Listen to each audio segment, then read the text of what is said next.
9.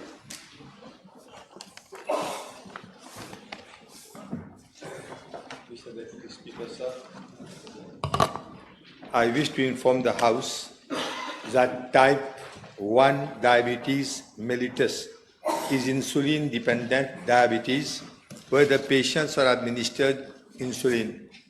At present, 1,114 patients living with type 1 diabetes are following treatment in our public institutions in the Republic of Mauritius, with none in Agaliga, 32 in Rodrigue, and 1,082 in Mauritius. I'm further informed that insulin pump is a device containing insulin which is attached to the body of the patient on a 24-hour basis and tracks the glucose levels in real time. Mr. Deputy Speaker, sir, the proposal to introduce insulin pumps and continuous glucose monitoring systems was made by the former government in 2023 without proper consultation with the technical staff of my ministry. When our government took over, we had this measure examined by a group of technical experts, and it was subsequently based on the technical advice that the introduction of insulin pumps was found not feasible in the local context due to a lack of personnel to support insulin pump use and continuous glucose monitoring, who will monitor the use by children who are type 1 diabetes in schools. B, lack of support to cater for emergencies arising from faulty insulin pump. C, high costs involved as the insulin pump has several costs associated to it, and moreover an insulin pump has to be replaced on an average after 4 years of use. And D, insulin pumps provide a modest reduction in HbA1c blood tests conducted for evaluating blood sugar level for the last 3 months. Moreover, Professor D. Owens, the eminent diabetologist from United Kingdom, has also not recommended the use of those insulin pumps. As such, the insulin pump and continuous glucose monitoring were found to be impracticable in the public health services, thus not recommended at this point in time. Mr. Deputy Speaker, sir, I am further informed that at present my ministry is already ensuring all services for the required treatment of type 1 diabetes patients as per international standards, including dedicated specialized type 1 diabetes clinic in each health region with a multidisciplinary team of anthropologists, pediatricians, diabetes specialized nurses, and dietitians. The services offered include access to insulin supply and pinprick blood glucose monitoring devices. Diabetic children aged 0 to 16 years old are managed by pediatricians. All type 1 diabetic patients, including children, have regular foot care and dental checkup and are provided with glucose meters and glucose strips free of charge. Adults are referred to retinal screening unit once yearly. Mr. Deputy Speaker, sir, my ministry has set up 7 retinal screening units all over the island for early detection of retinopathic diabetes and 11 foot care units for prevention of amputations. This government is prioritizing the prevention and control of non-communicable diseases, including diabetes, which remains a major public health challenge in Mauritius. Following a policy decision in 1987, under the Labour Party, a dedicated prevention unit was created within the ministry after the first national NCD survey. This unit now forms part of the NCD Health Promotion and Research Unit and is actively engaged in a wide range of screening and prevention activities across the island. These include the screening in the community and at workplace, as well as screening of students of secondary schools of grade 7, grade 9, and grade 12, aged between 13 and 17, for the early detection of NCDs, including diabetes. Students with diabetes are referred to pediatricians in regional hospitals, and those with pre-diabetes are referred to nearest Mediclinic area health center and community health center for further investigation and treatment. This government has taken the bold measures as enunciated in the very first budget presented by the Prime Minister to discourage the high consumption of sugar by the population by increasing excise duty on sugar content in sugar sweetened products from 6 cents to 12 cents per gram as from 6 June 2025, and the increase in excise duty will be extended to chocolates and ice cream as from 1st October 2025. You want supplementary? Just one supplementary. Not being a medical technician, from what the Honorable Minister said, are there any other alternatives for those requiring daily testing at homes? I think that is a bit difficult for the time being because of lack of pediatricians. Honorable Dr. Onya? I heard the Honorable Minister's answer. With review to the technical report by Professor Owen, who is an eminent endocrinologist and diabetologist, did the team also said that continuous glucose monitoring should not be part of a national policy for juvenile diabetes type 1? No, he didn't say that. It was in reference to whatever the new system that was proposed by the previous government, but he didn't speak about it. Okay.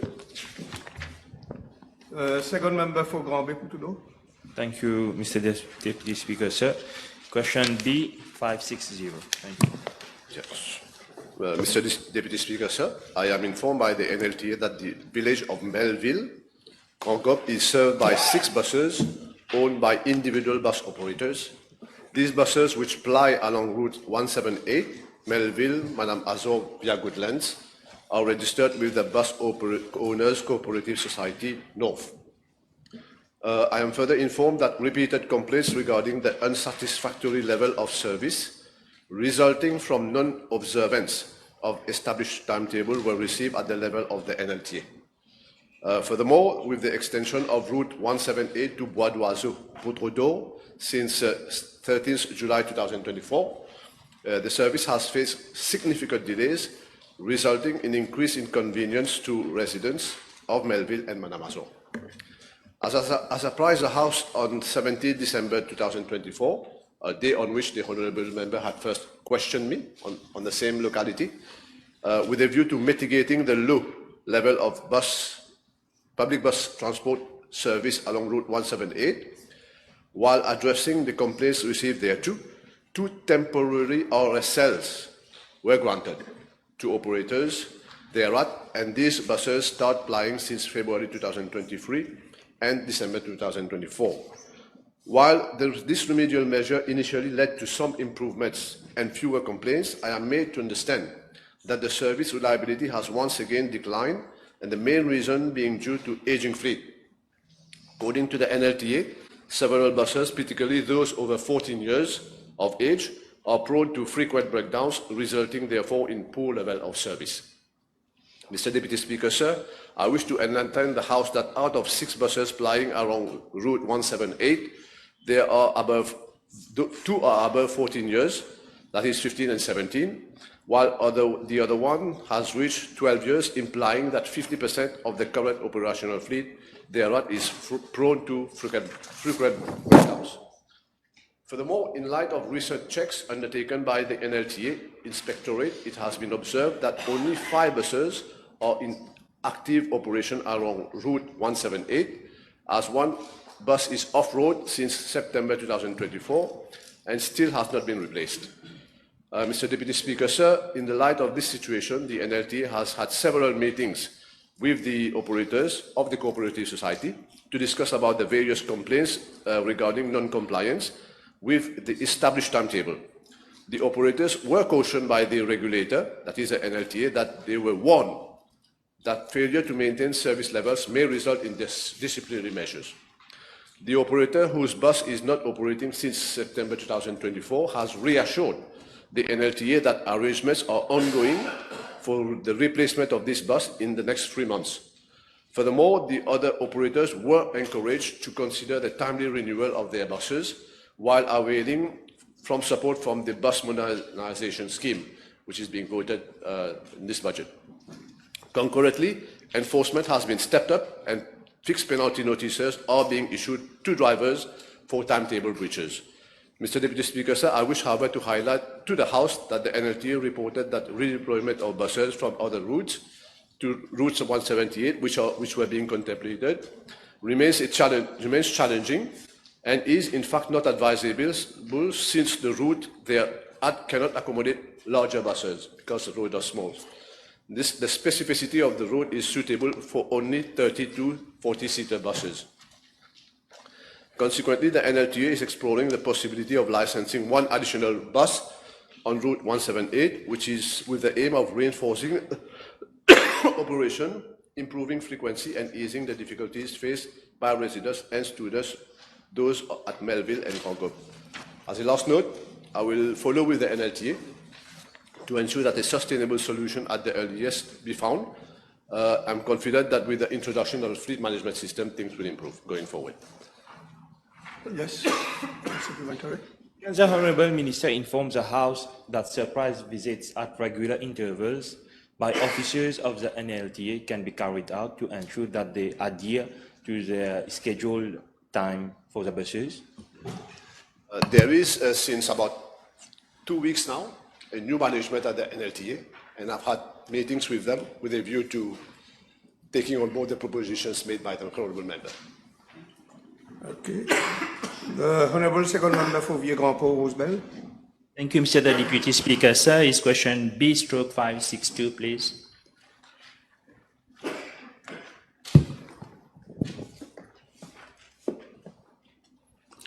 Mr. Deputy Speaker, sir, I am informed by the Municipal Council of Kepip that in 2015, it undertook 15 renovation works as follows. First, renovation of the fencing of the basketball, volleyball pitch and lighting at Lee. Second, lighting at Le Cazen football ground. Third, upgrading of fencing works at football ground at Sir Winston Churchill Stadium. Fourth, levelling and turfing of Loiseau football ground. Fifth, levelling and turfing of the Cazen football ground development project 2024. Sixth, maintenance of building at the cemetery. 7. Construction of temporary metal structure for fairs at the Forum Market Fair. 8. Extension of existing metal structure for temporary fair at the Forum Market Fair. 9. Fencing of volleyball pitch at Loiseau. 10. Lighting works at volleyball pitch at Loiseau Phase 1. 11. Lighting works at volleyball pitch at Loiseau Phase 2. 12. Turfing of the existing football ground at La Pérouse Street, Kepip. 13. Lighting works at Le Cazen football ground. 14. Extension of existing metal structure for Forum Fair. And 16. Construction of spiral metal staircase at Kepip Market. Mr. Deputy Speaker, sir, I am advised that no consultancy services were retained for these projects. I am tabling the details with cost estimate and final contract value as requested in the first question. Mr. The question was about the town hall of Cupid. Yeah. However, I am informed that in March 2014, the Municipal Council of Kepip took a decision to restore and repair the town hall of Kepip. And in October 2015, it proceeded with a request for proposal to appoint a consultant for the restoration and repairs of the town hall. Mr. Deputy Speaker, sir, the town hall of Kepip was closed since 2013. In March 2014, the council took a decision to restore and renovate the town hall based on a collaboration between the Municipal Council of Kepip and the Split Limited consultant of SOS Patrimoine. The latter had estimated the cost for restoration and repairs of the town hall at 38 million rupees. It is worth noting that the material constituting the town hall of Kepip are mainly made of wood. Hence, in the extremely humid climate of Kepip, this material is bound to be affected and prone to decay. For more than a year and a half had elapsed, and by then the town hall had fallen into more despair. The approval of the then project and plan committee was obtained in September 2014. The Municipal Council of Kepip then proceeded with a request for proposal in October 2015 to appoint a consultant still on the same estimate of 38 million rupees and with a closing date on 9 November 2015. The bid evaluation committee recommended that the contract for consultancy be awarded to Desai and Associates Limited for an amount of 1,840,000 rupees exclusive of VAT. The contract was awarded and the consultancy contract agreement was signed on 8 July 2016. Desai and Associates was selected on the basis of having achieved the highest combined technical and financial scores. The consultancy service was for a duration of 30 months. However, the total cost of the repairs and refurbishment were assessed by the consultant Desai and Associates Limited in 2016 at 134 million rupees. That is 134,987,000 rupees inclusive of VAT. That is before proceeding with the invitation of bids for renovation works. The increase in cost estimate was due to inclusion of new items such as replacement of majority of internal timber claddings, strengthening works to timber floor structure, refurbishment of kitchen, luminaire, and other accessories, including revised estimate for replacement of roof structure given that there was further deterioration in the structure.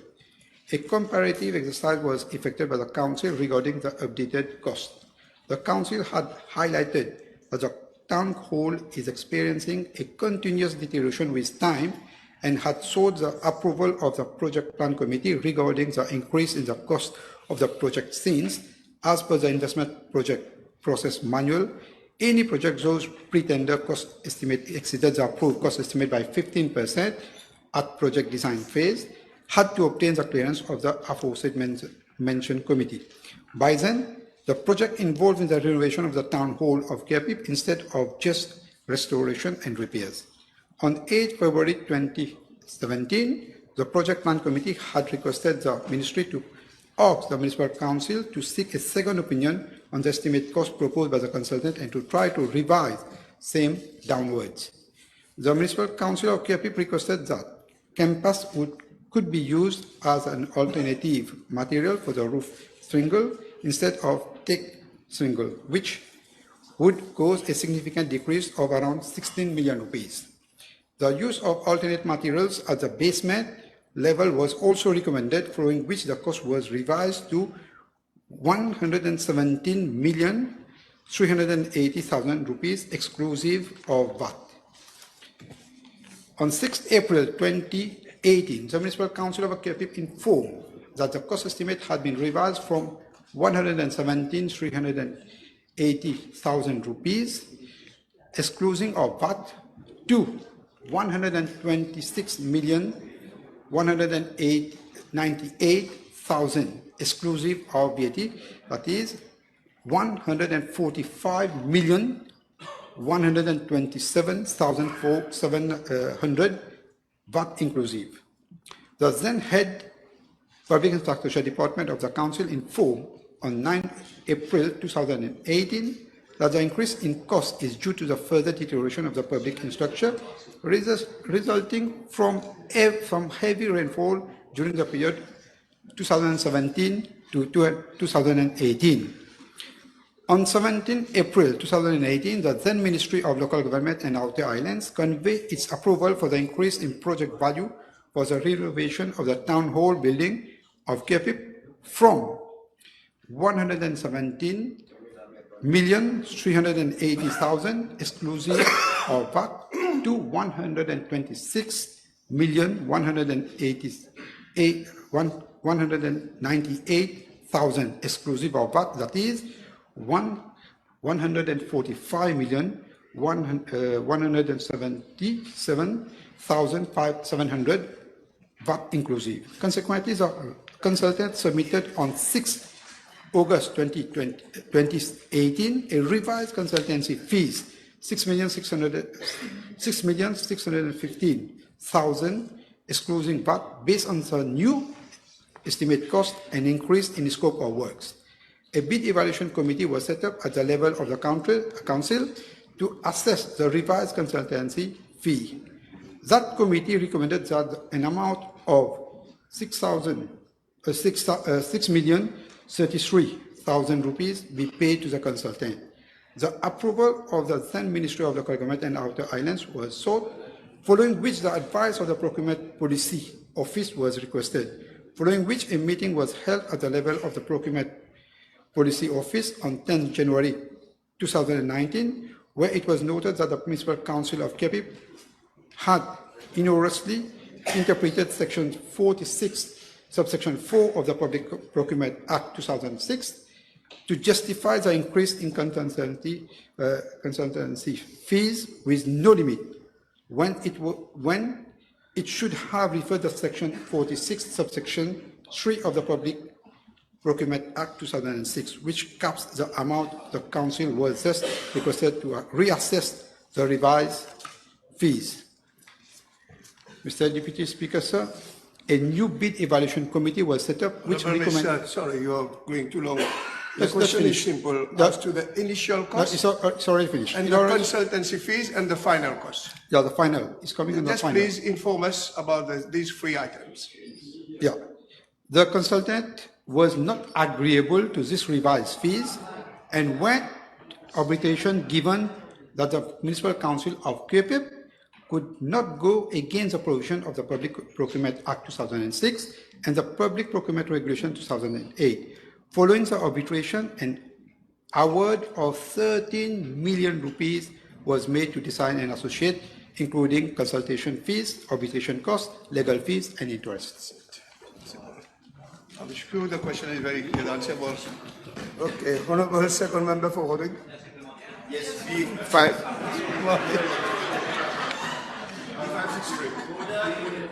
Monsieur le Député Speaker, la 13e édition des Jeux de la Commission de la Jeunesse et des Sports de l'Océan Indien will be held on the 2nd to 10th August 2025 in Seychelles. Since its inception, our country has always participated in the CGSOE Games. Mr. Deputy Speaker, as regards part A1 of the question, I'm informed that this year's edition will feature 11 sports disciplines and a concours culturel. The sport disciplines are athletics, para-athletics, badminton, basketball, beach soccer, boxing, football, judo, swimming, volleyball, weightlifting, and yachting. Mr. Speaker, with regard to part A2 of the question, I'm informed that the 7 member countries have confirmed their participation, namely Comoros, Djibouti, Madagascar, Mauritius, Mayotte, Réunion Island, and Seychelles. Mr. Deputy Speaker, concerning part A3 of the question, I'm informed that 165 participants, including 27 from Rodrigue, will represent the Republic of Mauritius. Mr. Deputy Speaker, in order to ensure an optimal preparation for the Games, my ministry is providing the following facilities and support. Access to the High Performance Center at Côte d'Or National Sport Complex for physical preparation, participation in local and regional competition, a light meet after training session, sport facilities, intensive training camps tailored to each sport, provision of specific equipment, and medical and paramedical facilities, such as massage, vitamins and supplement, blood tests, and dental care. A committee de suivi chaired by the Director of Sports of our ministry has been set up to ensure the effective implementation of these measures.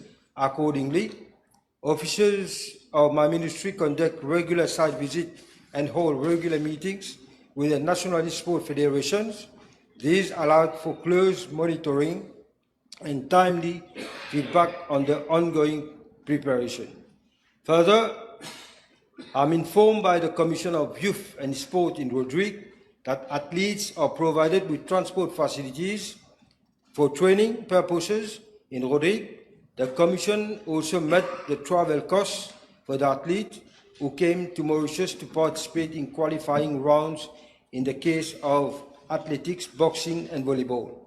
Mr. Deputy Speaker, sir, as regards part B of the question, as I have already indicated, the CGSOE Games also features a concours culturel, which includes an assemblée de jeunes, where our youth, one boy and one girl, will intervene on this year's theme, which is les enjeux climatiques et l'éco-responsabilité des jeunes. An exchange cultural dance and theater, where there are Mauritian boys and girls will present a dance item specific to our country. A salon de jeunes entrepreneurs, where 2 Mauritian, 1 male and 1 female, will have an opportunity to showcase their entrepreneurship talent.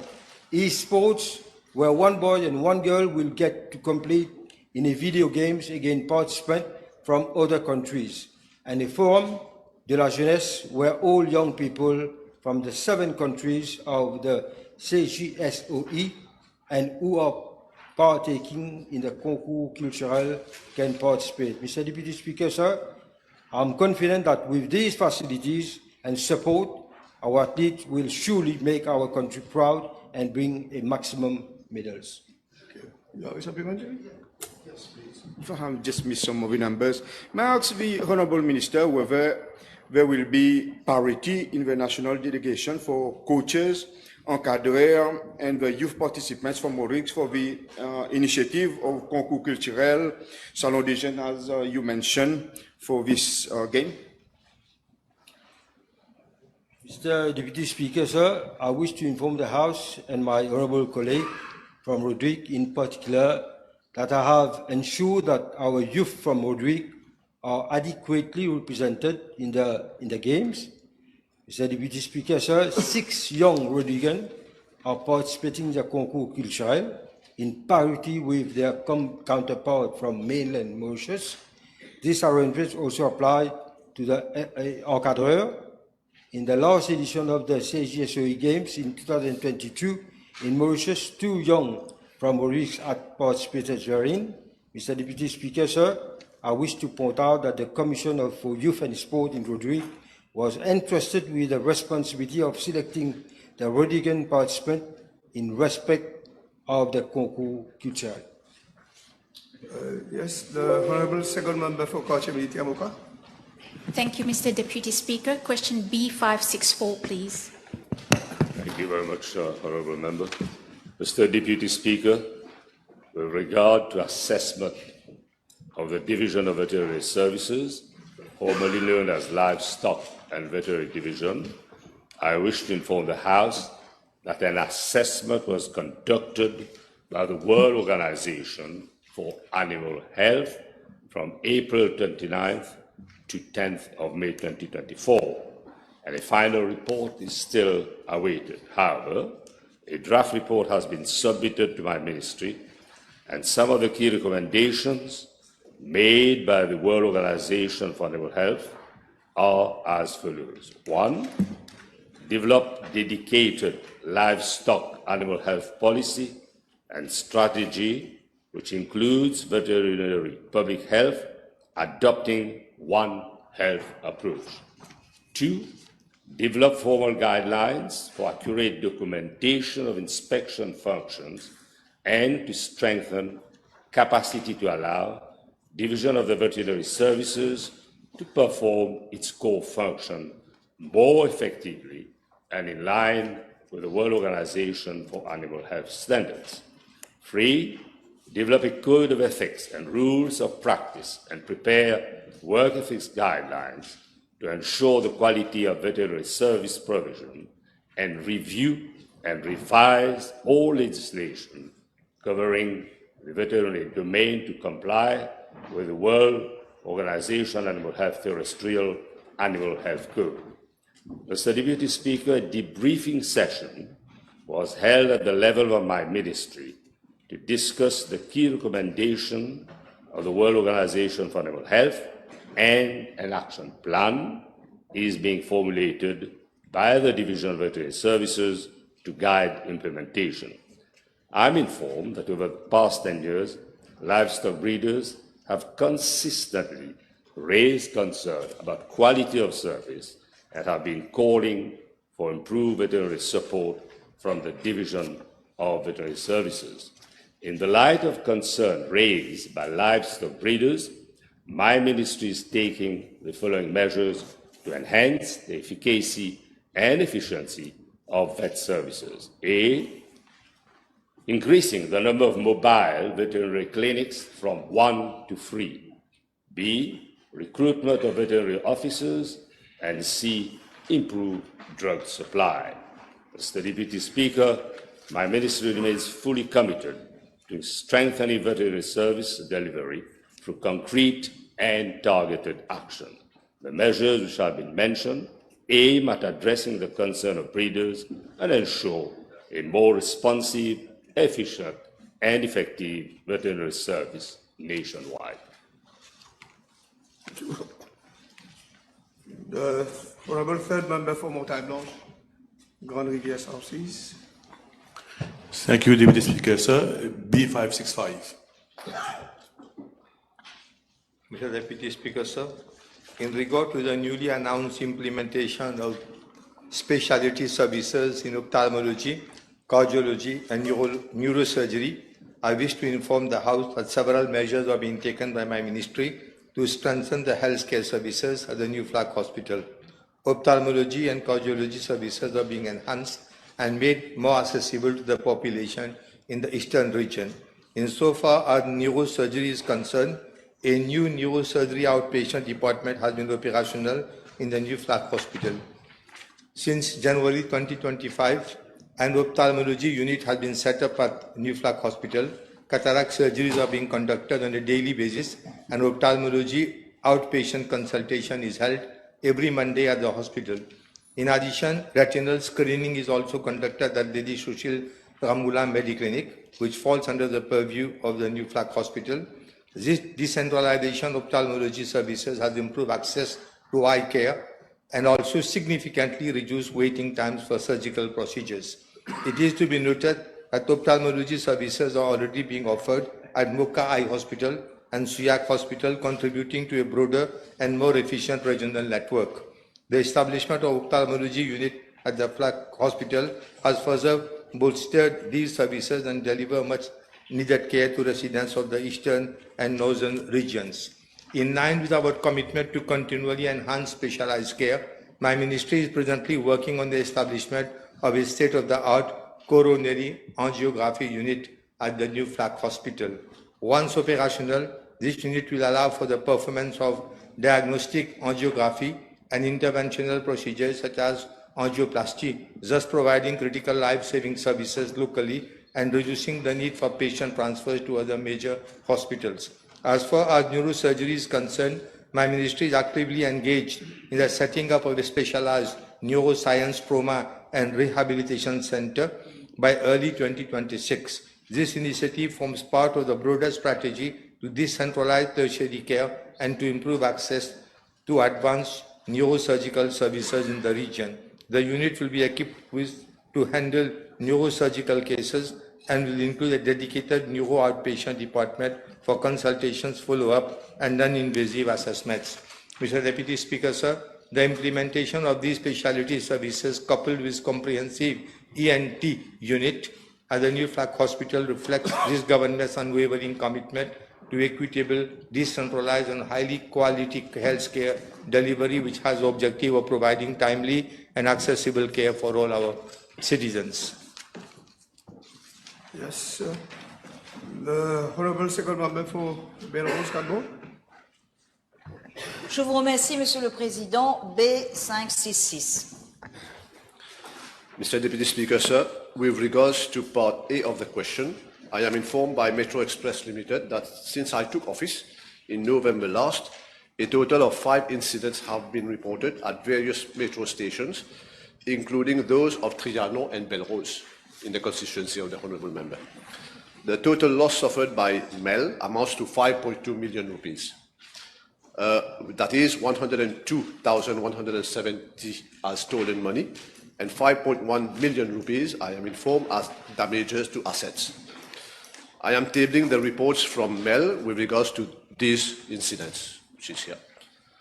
Mr. Deputy Speaker, sir, regarding Part B of the question, insofar as security measures are concerned, I am informed that security services are provided to all Metro Express Limited premises, including the light rail corridor, station, and ticket vending machines, which is part of your question, and this is done by, in toto, by a company called Edmond Security Services Limited, in short, ESSL.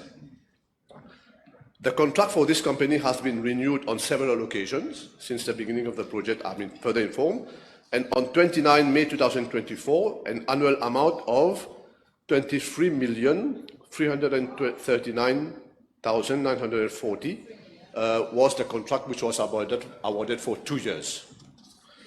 As per the contract, security deployment for night duty operations for ensuring security comprises of the following. Yes, 2 security guards posted at Richelieu Depot, gate post, 1 security guard assigned to the CCTV monitoring room located at Richelieu Depot, 4 patrol vehicles, each with 2 security guards, deployed to cover designated stretches of the mainline network, and 2 security guards conducting foot patrolling along vulnerable sections of the corridor. Mr. Deputy Speaker, sir, as regard part C of the question, I am informed that following the incidents, MEL took a series of immediate actions as follows. Number 1, cash collection by MEL at all stations daily, so as to limit the overnight amount of cash in the ticket vending machines. Number 2, on 19 May, an ambush operation was organized by MEL, supported by police, which led to the arrest of one of the 2 perpetrators.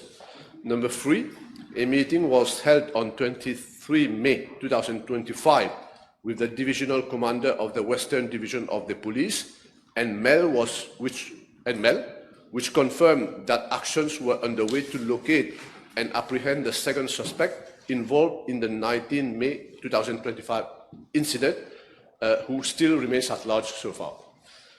Number 4, CC footage for all incidents have been handed over to CID, SOCO, and FIU to facilitate ongoing investigations. Number 5, in parallel, MEL reinforced its internal surveillance with response to protocol through its operational control center. And lastly, number 6, the police has been requested to reinforce security along the metro corridor. I am further informed, as a last note, that in a special board meeting held last week, the board took cognizance of the whole matter. I am further informed that the termination of the contract will be on the agenda on the forthcoming board, which is scheduled on 21st of June 2025. Thank you. Yes.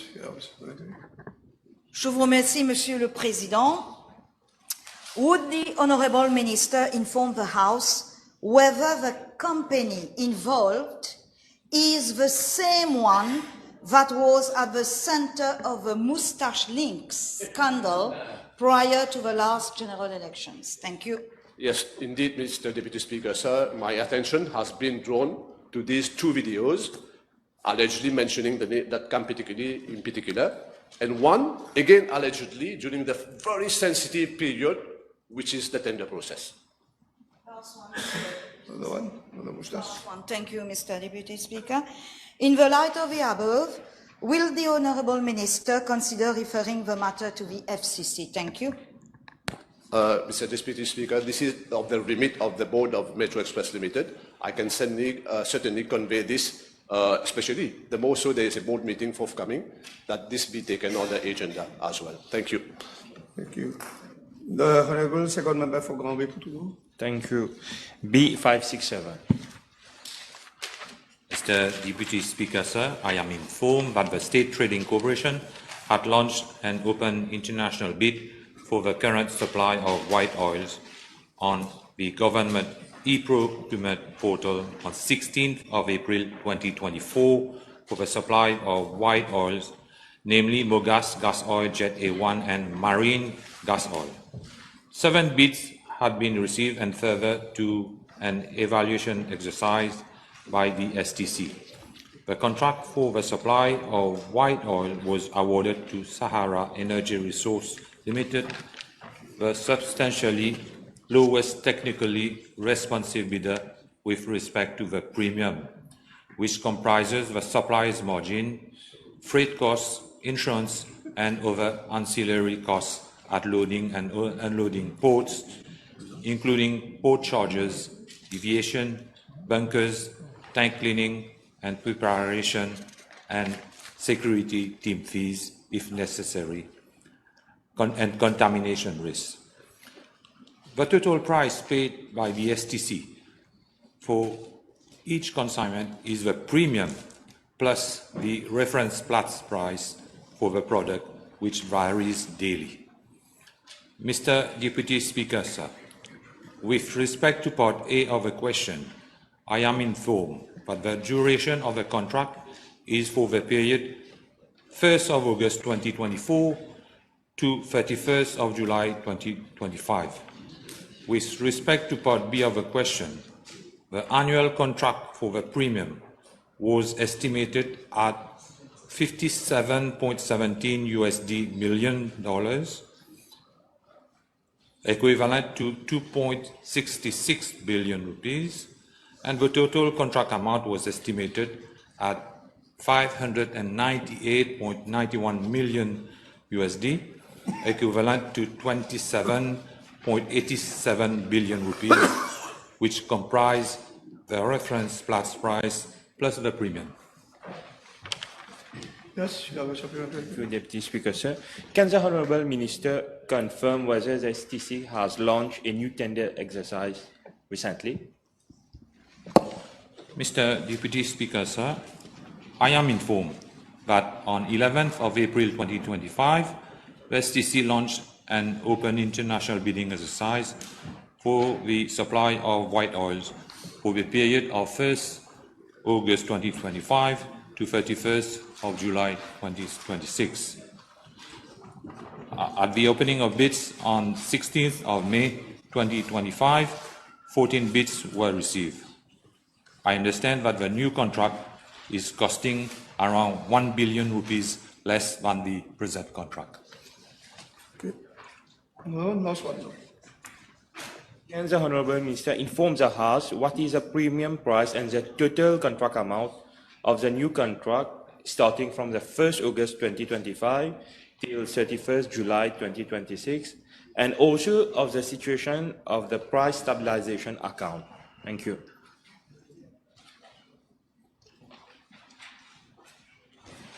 Concerning the price stabilization account, I am informed that as at 17th June 2025,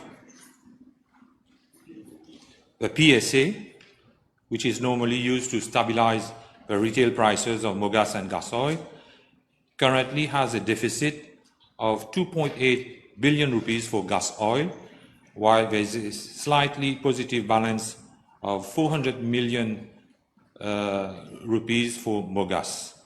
We must also understand that at a certain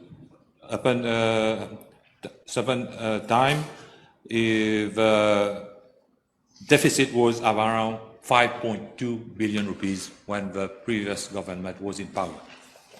Okay. Honourable Third Member for Parliament's Theory.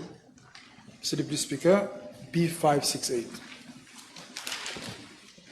Mr. Deputy Speaker, sir, I am informed by the State Insurance Company Limited, SICOM, that with regard to Part A of the question, 4 officers at clerical level were recruited in the year 2024 to replace 3 officers who had retired and 1 who had resigned. And with regard to Part B of the question, I am informed that the SICOM administers 3 pool pension funds under different legislations. Firstly, the statutory bodies pension funds set up under the Statutory Bodies Pension Funds Act and relevant regulations. Secondly, the SICOM Pool Private Pension Fund set up under the Private Pension Schemes Act. And thirdly, the Public Sector Defined Contribution Pension Fund, Public DC, set up under the Statutory Body Pension Funds Act and the Pensions Act. The revenue of the 3 pension funds amounted to 8.6 billion rupees for the year 30th June 2024, and the expenditure amounted to 5.2 billion rupees. The Honourable Second Member for Belrose Cadbon. B569, merci. Mr. Deputy Speaker, sir, with regard to the provision of duty-free facilities for the purchase of motor vehicles by priests, religious federations, and religious associations, I wish to inform the House that this measure was announced in the budget speech 2024-2025 by the previous government. The measure was intended to provide duty-free facilities for the purchase of motor cars every 7 years to those eligible. The eligibility criteria are as follows. First, a priest registered with or employed by a religious federation receiving a government subsidy. Second, a priest registered with or employed by a religious association. Third, a priest registered with the Ministry of Arts and Culture. Or fourth, a religious federation employing priests and receiving a government subsidy. This measure is supported by amendments to the Excise Act via the Finance Miscellaneous Provisions Act 2024 and the Excise Amendment of Schedule Number 4, Regulation 2024, with effect from 1st October 2024. Mr. Deputy Speaker, sir, while my ministry was designated to implement this measure in collaboration with the Mauritius Revenue Authority, it is crucial to place this decision in its proper political and economic context. The timing of this measure raises serious questions. It was promulgated on the 1st October 2024, just 3 days before the issue of the writ of election on 4th October 2024, and barely 5 weeks before the general elections on 10th November 2024. It is evident that this scheme was rushed through at the 11th hour by the outgoing government in a clear attempt to secure political favor and votes from specific segments of the population. This last-minute measure was introduced without any proper consultation, impact assessment, and consideration of its fiscal implications at a time when the economic fundamentals were already under strain. Mr. Deputy Speaker, sir, with regard to Part A1 of the question, I am informed that as at date, 38 applications have been received, out of which only 31 applicants have submitted all the required documentations. With regard to Part A2, no beneficiary has yet been granted the facility. This is mainly due to delays by applicants in submitting the complete set of required documents. In fact, 7 applicants have still not done so. Moreover, by the time most documents were received, we were on the eve of the budget 2025-2026. In light of the major reforms introduced in the budget speech 2025-2026, particularly with regard to vehicle taxation, traffic congestion, and our foreign currency reserves, my ministry has been advised by the Ministry of Finance to seek a policy decision before any further action is taken. Mr. Deputy Speaker, sir, with regard to Part B of the question, I am informed that a technical committee has been constituted at the level of my ministry to evaluate all applications and make recommendations for approval of non-approval. The committee is chaired by the Director of Culture and includes representatives from the Prime Minister's Office, the Ministry of Finance, the Ministry of Local Government, the Registry of Association, and the Mauritius Revenue Authority. I am further informed that only one meeting has been held so far on 23rd January 2025, during which it was found that the majority of applications were incomplete and lacked key documents. Mr. Deputy Speaker, sir, this government remains firmly committed to promoting religious and socio-cultural harmony, but we will do so with fiscal discipline, equity, and transparency. We believe public funds must be managed responsibly and fairly. The previous government's approach of introducing last-minute electoral incentive without due process is not in keeping with good governance. As such, the scheme is currently under consideration and a final decision will be taken shortly. Thank you. Okay, you have one supplement? Two supplements, please, Mr. Speaker. Let's proceed one by one. Yes, one by one. A delay of 7 months is considerable, especially when it concerns priests and religious federations and associations. Would the Honourable Minister inform the House the reason behind such a delay? Thank you. I think I just explained the delay was because of the documents which have not been given to the ministry.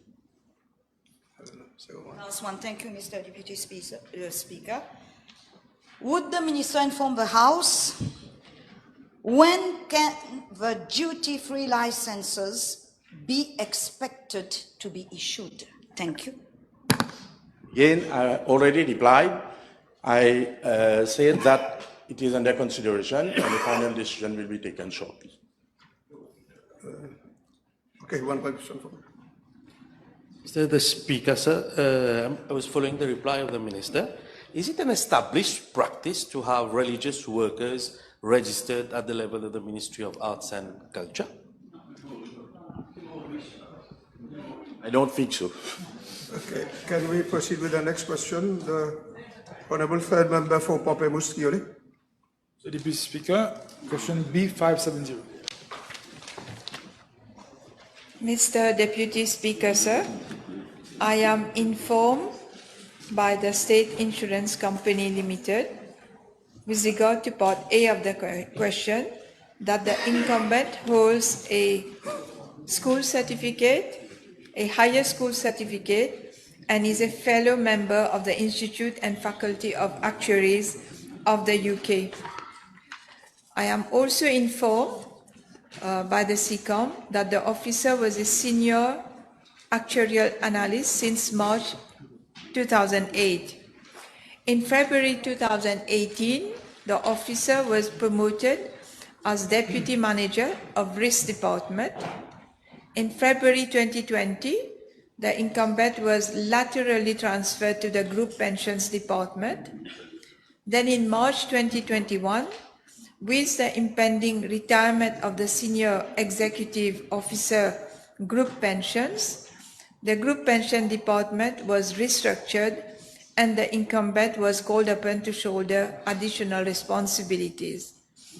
The incumbent was granted a monthly responsibility allowance with the normal conditions of service. I'm also informed by the SECOM that following the retirement of the Senior Executive Officer Group Pensions in August 2021, the officer was appointed to the position of Manager, Group Pensions, on 21st September 2021. In regard to part B of the question, I'm informed that in light of the foregoing, the post Manager Group Pensions Technical was not advertised internally or externally. Mr. Deputy Speaker, sir, as mentioned earlier, I was informed that a restructuring had been undertaken in the department, but given that there seems to be more questions than answers, I am going to ask the board to undertake an independent investigation regarding this restructuring and the promotion of this officer. Thank you. Yes. Mr. Deputy Speaker, sir, I would like to ask the Honourable Minister if it is a normal practice in a financial services regulated company, and the more so a state-owned company, if it is a normal practice for promotions to be given without advertisement internally or externally. Mr. Deputy Speaker, sir, in normal circumstances, there should have been a process. As I said, I've got more questions than answers, and so I will ask the board to undertake an independent review and investigation of the matter. Honourable third member for Port East North and Port Island. Last question for today.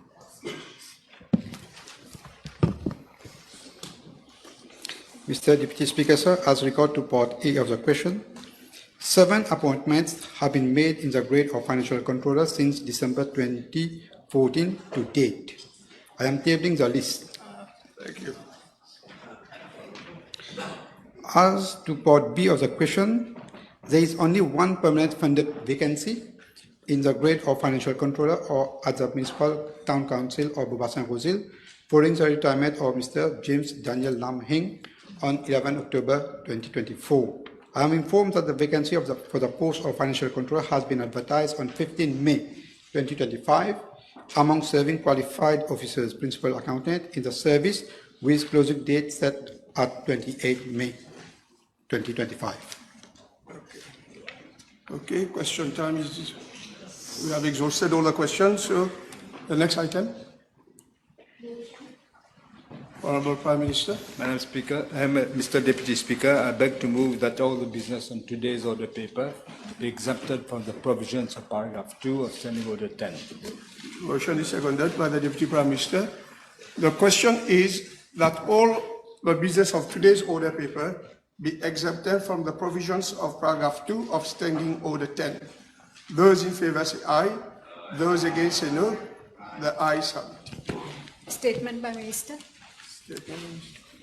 Mr. Deputy Speaker, with your permission, I'm making a statement to the House. In the budget speech, we have announced a major reform of the basic retirement pension. It is abundantly clear that the old age pension system in Mauritius has become fiscally unsustainable and financially unbearable by the reckless policies of the previous government. In our country, the present working generation shoulders the responsibility of funding the BRP expenses for the elderly generation. When present workers retire, it will be their turn to benefit from pensions, and the future working generation will fund it. When the number of workers is much higher than the number of older retirees, the system is relatively sustainable. But when the number of workers shrinks and the number of old age pensioners soars, the system becomes financially unsustainable and financially unbearable. Madam Speaker, Mr. Deputy Speaker, it is extremely rare for a country to provide old age pension, one to all persons who are 60 years old. Second, those who have not contributed for the old age pension, as the BRP is, it's a non-contributory pension. And thirdly, everybody who attains the age of 60, irrespective of his income and assets. Mauritius, it seems, is the only case where we do this. Even in rich and advanced countries, the old age pension is paid much later than 60 years, often 65 years. In France, just now, they're proposing to increase the age to 67 years. In Germany, they're proposing to increase it to 70 years. It is sometimes contributory and it mostly means tested, precisely to ensure its fiscal sustainability and its fairness and equity across generations. As a result of these three combined features in our old age pension, the BRP has become fiscally unsustainable and, as I said, financially unbearable. As a result of these three combined features in our old age pension, the BRP has become financially totally unsustainable. The following facts and figures demonstrate, beyond any reasonable doubt, about the fiscal unsustainability of the BRP. First, the share of BRP in GDP has increased from 1.9% in 2010 to 3% in 2015-2016, to 6.1% in 2020-2021, and it currently stands at 7.8% of GDP. Without reform, its share of GDP will continue to rise. Second, the proportion of BRP in government recurrent expenditure has escalated from 9.6% in 2010 to 14.2% in 2015-2016. It then rose to 20.1% in 2020-2021 and has reached 24.5% in 2024-2025. Again, without reform, it will continue to absorb a higher share of the recurrent expenditure. Third, BRP as a percentage of government revenue, recurrent revenue, has surged from 9.7% in 2010 to 15.2% in 2015-2016. It reached 21.4% in 2020-2021 and rose to a further 30.6% by 2024-2025. Again, without reform, its share of current expenditure will inexorably increase. Fourth, in absolute terms, the BRP has increased from 5.97 billion in 2010 to 13.1 billion in 2015-2016, and then to 27.9 billion in 2020 to 2021, and further to 55.4 billion in 2024 to 2025. Mr. Deputy Speaker, in 14 years, between 2010 and 2024-2025, spending on pension has ballooned by a staggering 828%. In only 4 years, between 2021 and 2024-2025, it has almost doubled from 27.9 billion to 55.4 billion. It will reach 100 billion in 2035. Now, how can anybody say this is sustainable? Without reform, the expenditure on BRP will sharply rise. The population aged 60 and over has grown substantially from 186,400 in 2015 to 250,600 in 2024. It will continue to grow as the population ages and will reach around 315,000 in 2038. Equally, the ratio of older persons will rise considerably with the aging population, from around 20% today to 30% in 2051. Without reform, our pension system will run out of money if the current demographic trajectory persists. Sixth, the fertility rate. Fertility rate has dropped sharply over the years, from 5.9 in 1960 to 2.8 in 1980 to 1.57 in 2010 and 1.34 in 2024. It is now well below the replacement rate of 2.1. This indicates a declining population, and this trend will accelerate in the future. Without reform, there will be far fewer workers to support far more pensioners. Seventh, the number of workers will continue to decline while the dependency ratio will rise, thus decreasing the ratio of working individuals to pensioners. The ratio of workers to pensioners has declined from 3.9 in 2015 to 2.7 now, and is expected to further fall to 2 in 2035. Without reform, the smaller working population will have to bear a growing burden of contributions to finance the pensions of the many more retired. Eighth, life expectancy at 60 years has increased for both men and women. Life expectancy of men at 60 has risen from 13.4 in 1962 to almost 17.92 in 2022. For women, it has gone up from 16.3 years in 1962 to 21.75 in 2022. It means that the government has to fund non-contributory pension for a much longer period for both men and women. Without reform, it will be very challenging to fund pension for more people with higher number of pensioners yearly. Ninth, to give the House a sense of the financial burden, BRP payments in the last fiscal year exceeded the total government spending on education, on health and housing combined. Without reform, expenditure on pension will crowd out critical investment in education, health and housing.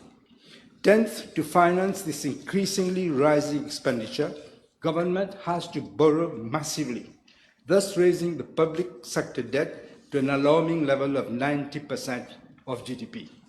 Without reform, the debt will continue to rise as a share of GDP. 11th, debt servicing has risen sharply and is second most important expenditure after pension today. It is amounted to a staggering 21.8 billion rupees in fiscal year 2024-2025. Without reform, the country will spend a rising share of its expenditure on debt servicing and thus crowding out key priorities. As early as 2015, the IMF, in an expert report, projected that by 2050, expenditure on BRP would be at an unsustainable level of 8% of GDP.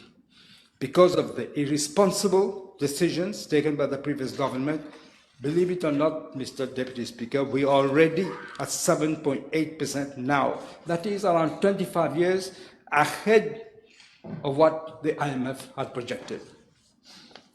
Madam Speaker, Mr. Deputy Speaker, no politician likes to make unpopular decisions. However, unchecked and unreformed, rising expenditures on BRP will significantly penalize our children and grandchildren. This is about intergenerational fairness and equity. We have no choice, Mr. Deputy Speaker, than to act responsibly. I fully understand that pension reform can be an unpopular choice for today's voters, presenting a dilemma for politicians sensitive to public opinion and also those engaged in reckless populism and unbridled demagogy. For all the reasons mentioned above, pension reforms are vital to rebalancing the burdens across present and future generations in a fair and equitable manner. This may entail short-term costs, but for long-term sustainability. It is why it is imperative that the general public is aware of the pension reform and the challenges we face in the future. Mr. Deputy Speaker, there is an utter confusion in the mind of many people between a contributory and a non-contributory pension. A contributory pension requires the beneficiary to pay into the plan from his salary, like occupation pensions. In a non-contributory pension, the beneficiary does not contribute anything at all for the benefit he receives. The BRP is a non-contributory pension. There is no contribution from the beneficiaries. It is funded from the consolidated fund.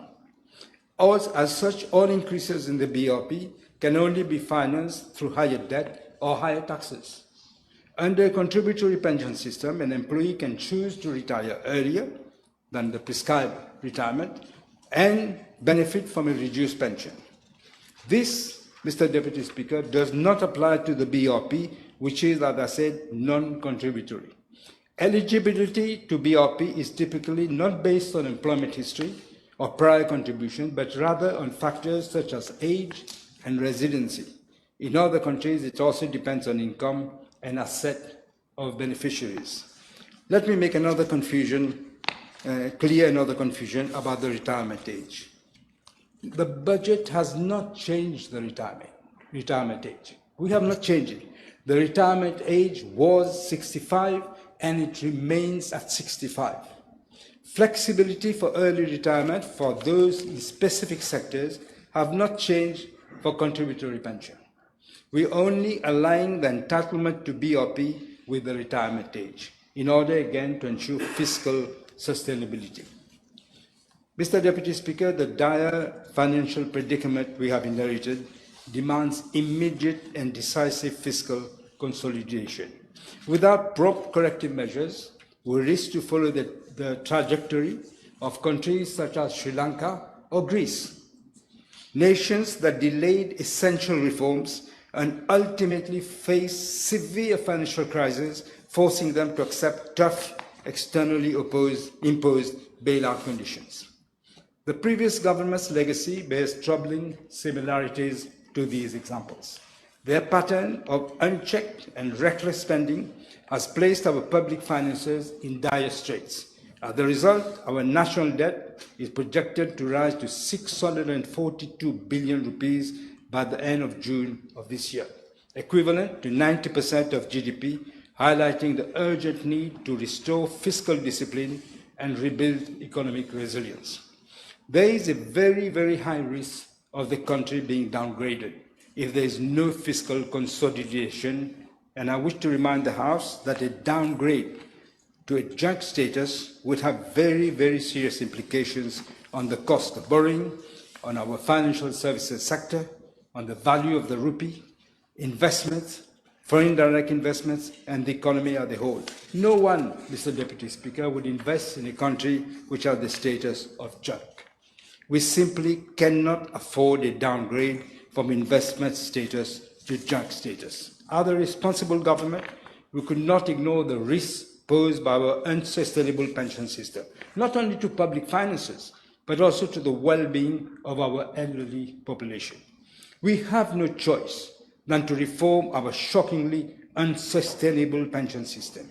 Unreformed, there would be no financial resources to pay for future pensions, even for those above 65 years. There is hardly any country that has the rare combination of providing old-age pension to all those above 60 without any contribution and without a means test.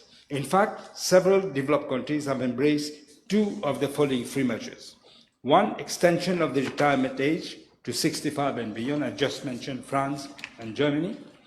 Second, introduction of a contributory element in the system with exceptions for low-income earners. And third, adoption of a means-tested system for old-age pension so as to allocate public resources more efficiently and equitably and target support to those who are in need. In these systems, eligibility for a pension or the amount received is based on household income and assets. Countries such as Australia, Canada, Japan, South Korea, and Chile use means test as an eligibility criteria for old-age pension. Mr. Deputy Speaker, in the light of the devastating legacy left by the previous administration, we had no choice but to confront the urgent need for pension reform head-on. However, we remain deeply mindful of the challenges the most vulnerable may face under the proposed changes, and we are committed to addressing their concerns with compassion and empathy. As a democratic government, we have heard these concerns. As a compassionate government that is committed to stand by the most vulnerable at all times, we have decided to establish two interministerial committees to examine matters related to the basic retirement pension. The first committee will explore potential income support for individuals aged between 60 and 65 who become ineligible as a result of the reform and whose main or sole source of income is the BOP. This will cover a range of beneficiaries such as housewives, retirees, and workers with low occupation pension, who all rely mainly or solely on the BOP.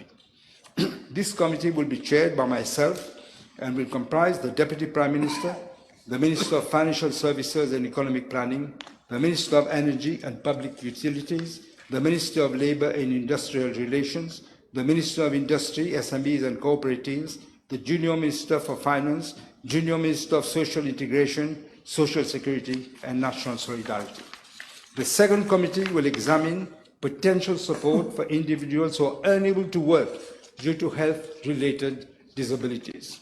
This committee will be chaired by the Minister of Social Integration, Social Security and National Solidarity and comprise the Minister of Housing and Lands, the Minister of Agro-Industry, Food Security, Blue Economy and Fisheries, the Minister of National Infrastructure, the Minister of Health and Wellness, and the Minister of Foreign Affairs, Regional Integration and International Trade.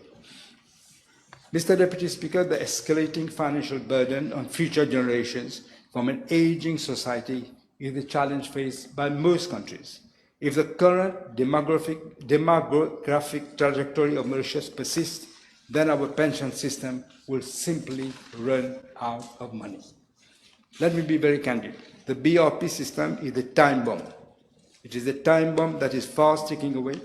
However, it is unfortunate that many do not seem to really care or worry, as they will no longer be around when the bomb will explode. Worse, Mr. Deputy Speaker, a highly respected professional actuary has stated that this time bomb has already exploded, that we now face the urgent and uphill task of containing the damage. Consequently, pension reform is absolutely critical. It aims at enhancing financial sustainability, and at the heart of this reform is the imperative to establish parity between what each generation pays and receives, thereby promoting fairness in intergenerational burden sharing. Thank you.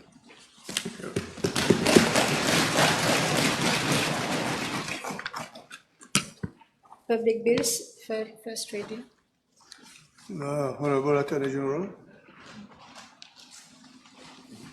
Mr. Deputy Speaker, I move that the Revenue Tribunal Bill number 12 of 2025 be read a first time. Your mic. I thought I spoke loud enough. So, Mr. Deputy Speaker, I move that the Revenue Tribunal Bill number 12 of 2025 be read a first time. Seconded. The motion needs to be seconded. Seconded by the. Did you get it?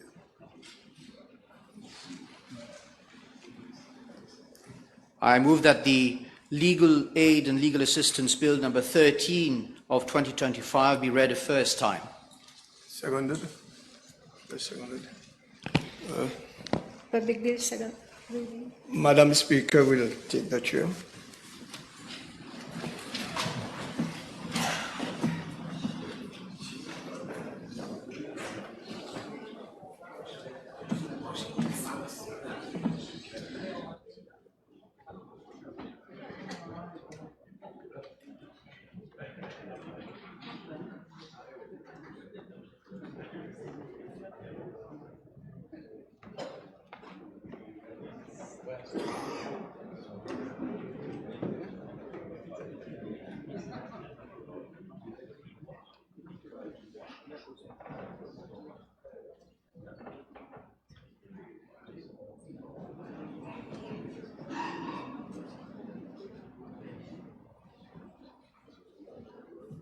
You may be seated, members.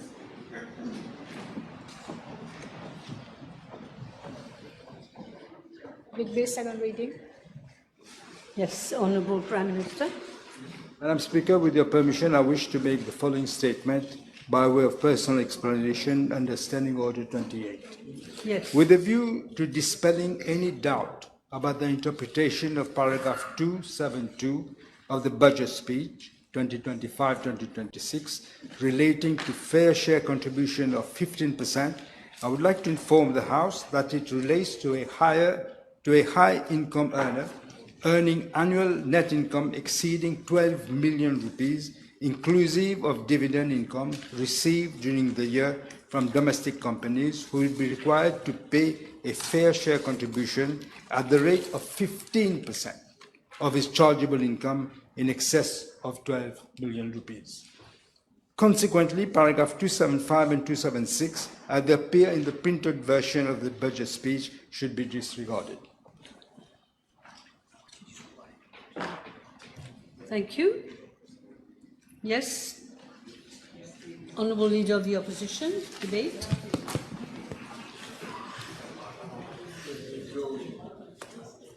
Merci, Madame la Présidente.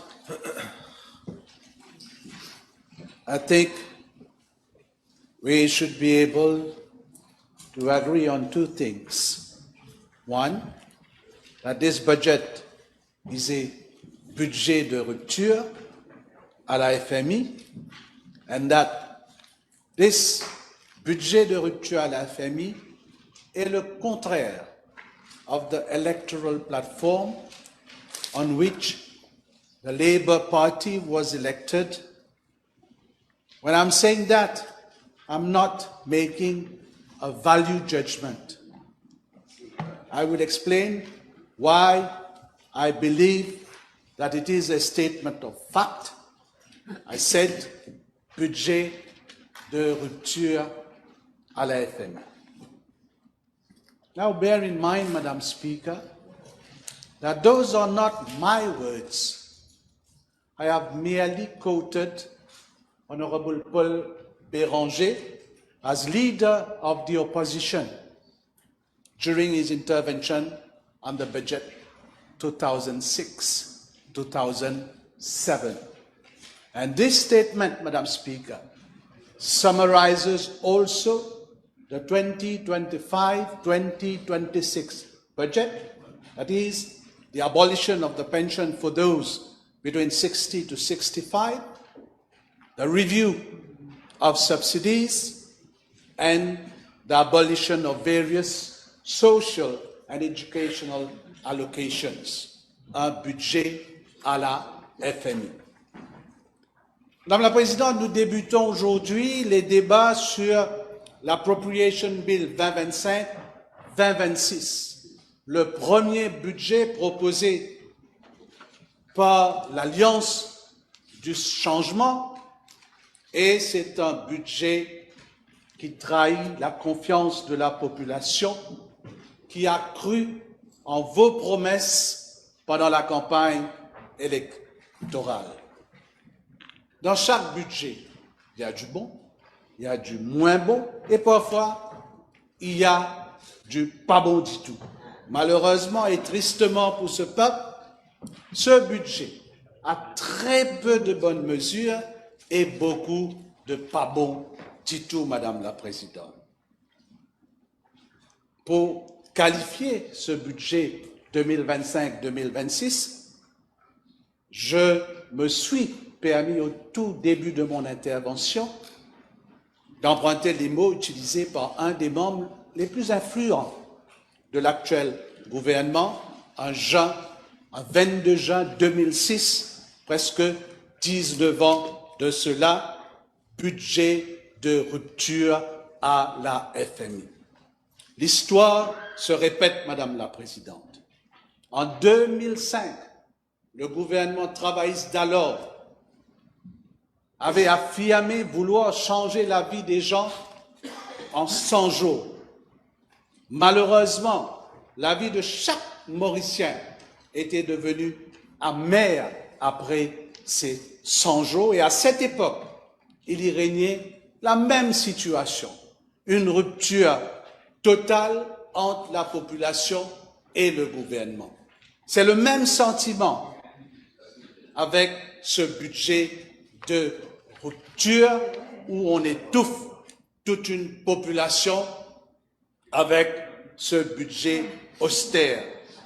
Le constat, Madame la Présidente, c'est, je le répète parce que c'est important, rupture il y a eu, elle est réelle, mais elle est entre le gouvernement et toute une population, incluant aussi les habitants de Rodrigue et d'Agaliga.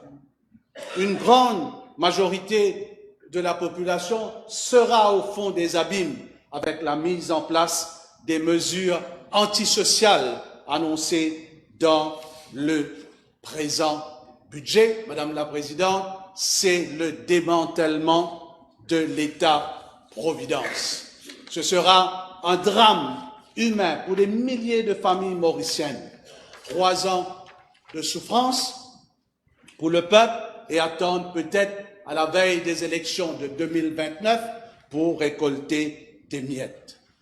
Madame la Présidente, quand on sait ce que l'Alliance du changement avait promis à la population et ce qui a été annoncé dans le budget, et sans aucun doute, je l'ai dit quand je suis intervenu juste après la présentation du budget, c'est la plus grande trahison électorale de notre histoire. Madame la Présidente, par exemple, en Corée du Sud, l'article 250 de la loi électorale condamne les fausses promesses faites pendant une campagne électorale. Peut-être qu'il est temps de légiférer sur les promesses électorales. La Constitutional Commission, qui sera mise sur pied à Maurice, pourrait peut-être se pencher sur une telle législation. Madame la Présidente, je suis tenté à poser cette question. Sommes-nous devenus, avec ce gouvernement, les cobayes des institutions internationales? Laissez-moi remonter le temps. Sir Anirudh Jagannath, en tant que Premier ministre, n'a jamais cédé face à des institutions, même pendant les périodes les plus difficiles de notre pays, c'est-à-dire les années 80. Madame la Présidente, il y a eu du changement depuis la prise de pouvoir de ce gouvernement.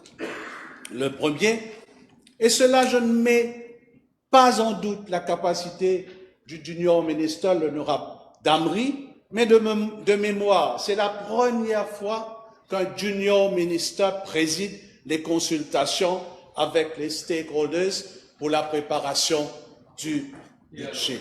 Je comprends que l'honorable membre est considéré par beaucoup au sein de l'Alliance du changement, je ne dirais pas comme the preferred one, mais comme the next one, Madame la Présidente. Mais de là à lui donner un tel pouvoir et de telles responsabilités seulement 7 mois après les élections, cela doit nous interpeller, Madame la Présidente. Au sein de la majorité, on fait de l'honorable membre maintenant le bouc émissaire de l'impopularité de ce gouvernement.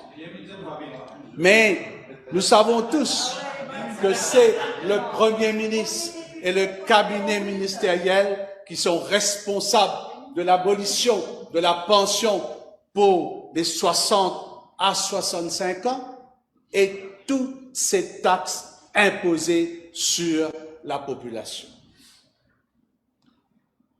Madame la Présidente, ce qui nous interpelle aujourd'hui, c'est le manque de cohésion et définitivement l'amateurisme dans la préparation du budget. C'est le résultat de la mauvaise cohabitation entre les rouges, les mauves et les papillons, Madame la Présidente. Depuis sa prise de pouvoir, l'establishment politique, longtemps dans l'opposition, s'adapte difficilement avec l'administration publique.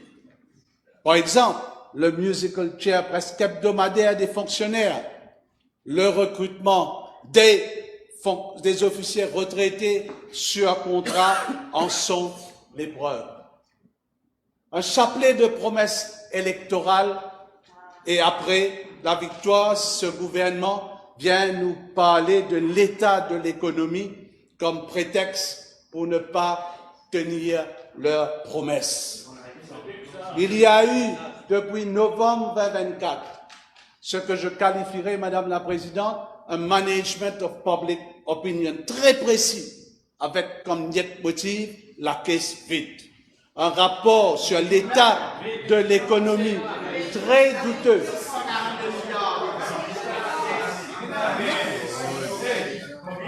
Un rapport sur l'état de l'économie. I need your protection, Madame Speaker, to speak.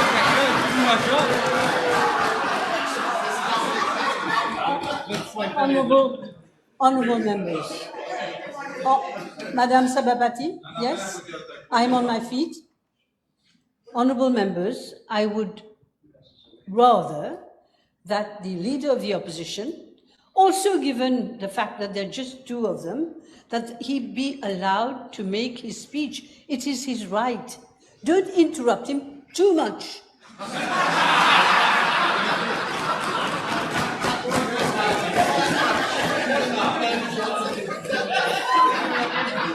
No, I can't. Even you are laughing.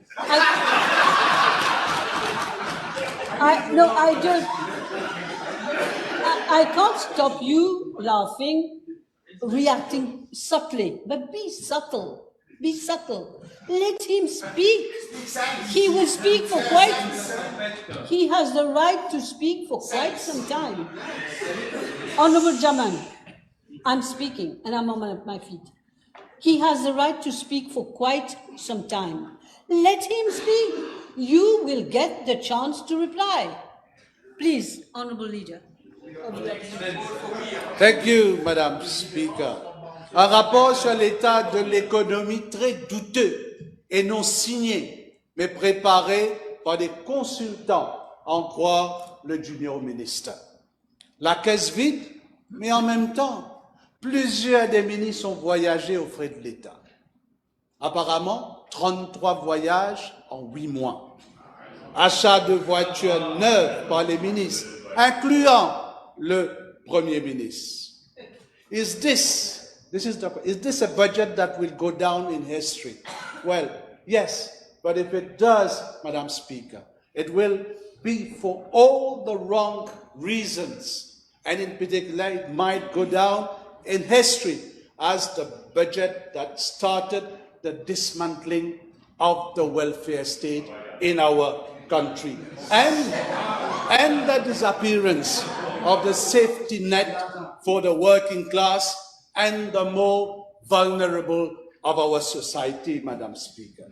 There is no doubt that this government won on the back of promises and pledges to alleviate the cost of living crisis and restore people's purchasing power. But instead, this government in its first budget has stripped our social security system to the bones. It provides neither security nor enough support to those who receive it. Unsurprisingly, Madam Speaker, this budget will play into the sense that politicians will say anything to win votes. Mais Madame la Présidente, aujourd'hui, grâce à l'Internet, les paroles ne s'envolent plus. Les belles paroles, les fausses promesses et les engagements pris pendant la campagne électorale sont toujours présents dans la mémoire de la population. Qui ne se rappelle pas de ces fameuses expressions? L'essence pour baisser par plus que 20 roupies. Comme mon vin ministre de l'énergie, vous baissez prix courant. Witabix monte au galba. Doud monte au galba. Lanchi monte au galba. Paisa ke mol naiba. Aj kabalbar beti. Madame la Présidente, permettez-moi de faire quelques commentaires sur les mesures annoncées pour différents secteurs. En premier, l'économie. I suppose you think that everybody will have understood you. Of course, Madame. Of course. No, if they voted for this government, everybody has understood what was said at that time. It's a very popular saying. Yes. Widely Ma première... No, Madame. The standing order is clear. He has to withdraw what he said. Yes, you have to withdraw. That is a personal attack. You have to withdraw nicely. Nicely. I didn't mention any name. You did. Come on. Be nice. Okay, I withdraw. And you are a gentleman. Ma première interrogation concerne l'utilisation des revenus pour l'allocation de Diego Garcia pour éponger une partie de la dette publique. Est-ce raisonnable d'inclure cette somme s'il n'y a aucune garantie de recevoir ces fonds cette année? Je constate aussi qu'il n'y a rien dans ce budget pour le développement des Chagos, ni même une étude pour le développement potentiel des Chagos. Now, Madam Speaker, let me come to the anonymous state of the economic document. C'est indéniable aujourd'hui qu'avec ce document, il y a eu une tentative de la part du gouvernement de créer un chaos économique et social dans le pays juste après les élections. Ce document non signé a entravé la confiance des investisseurs et a réussi à établir une psychose au sein de la population. Un document qui est anonyme et biaisé. Le junior ministre, l'honorable Damri, lors d'une émission à la radio, a affirmé que des consultants ont travaillé sur ce rapport, mais il ne donne pas le nom de ces consultants. Et c'est la première fois, si je ne me trompe pas, Madame la Présidente, que des consultants produisent un rapport pour le gouvernement, déposé au Parlement, et ils ne déclinent pas leurs identités. Maintenant, c'est le privé qui va vérifier et déterminer le travail des hauts cadres du gouvernement. Je le redis, l'objectif de ce document était d'instaurer la peur parmi la population en prélude du budget, en faisant croire que les finances de l'État sont faibles, que les dettes publiques sont insoutenables et que le gouvernement ne peut plus continuer à soutenir les différentes couches de la population avec l'aide financière sociale introduite par l'ancien gouvernement. En effet, ce n'était qu'un stratagème politique pour justifier la politique économique de Serre Saint-Cyr. Les membres du gouvernement, les députés se sont appuyés sur les épaules de Moody's. Ils parlent de chaos économique et même de junk status. Après la présentation de ce budget, le gouvernement est KO face à la colère du peuple. La note émise par Moody's jeudi dernier vient jeter les doutes sur les mesures annoncées par ce gouvernement.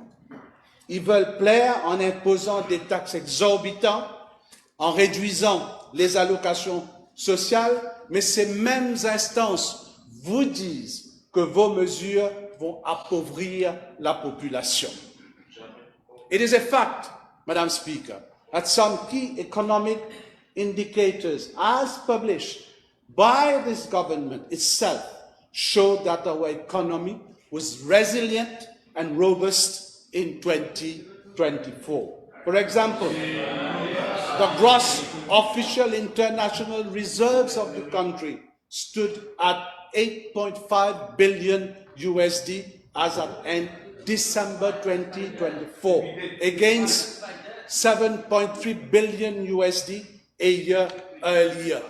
The employment rate, Madam Speaker, dropped to 6% in 2024.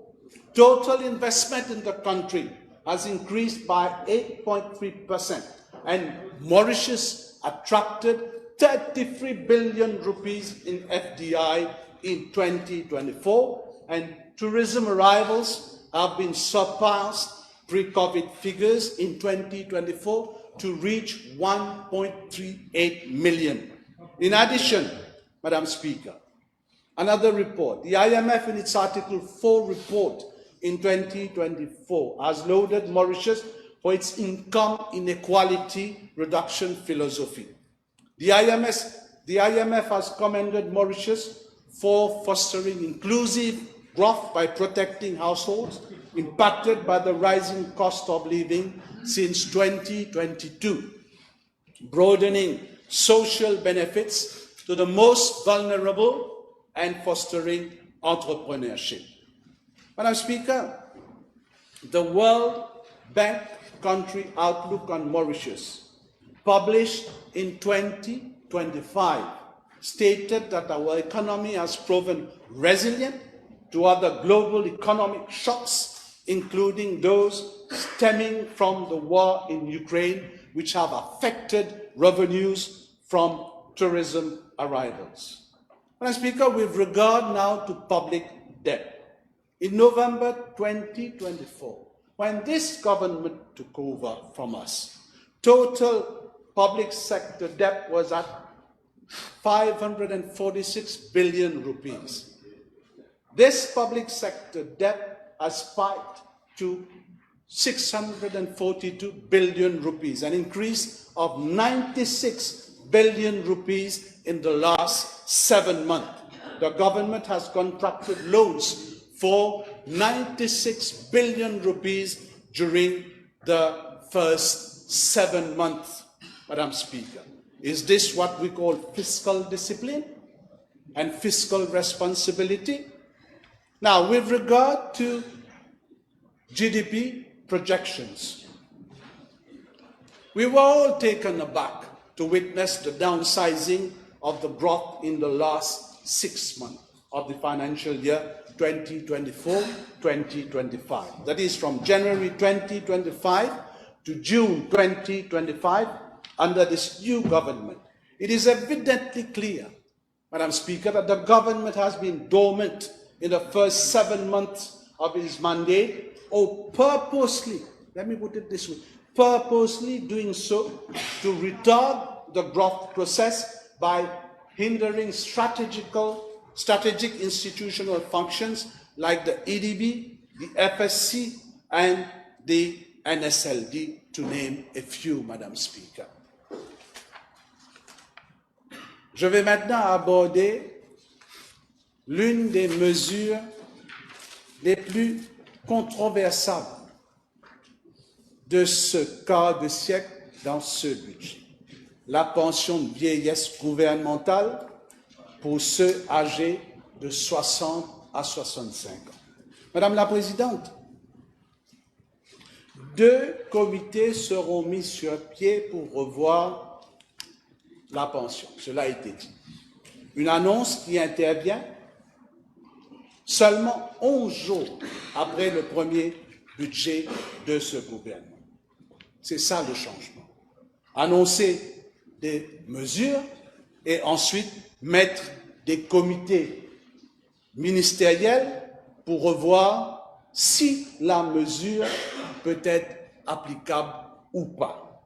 À travers les 2 comités mis sur pied, l'intention du gouvernement est claire et le Premier ministre l'a annoncé tout à l'heure là, c'est le ciblage. Alors, on va déshabiller Michael maintenant pour habiller Jackson. 10 jours de cela,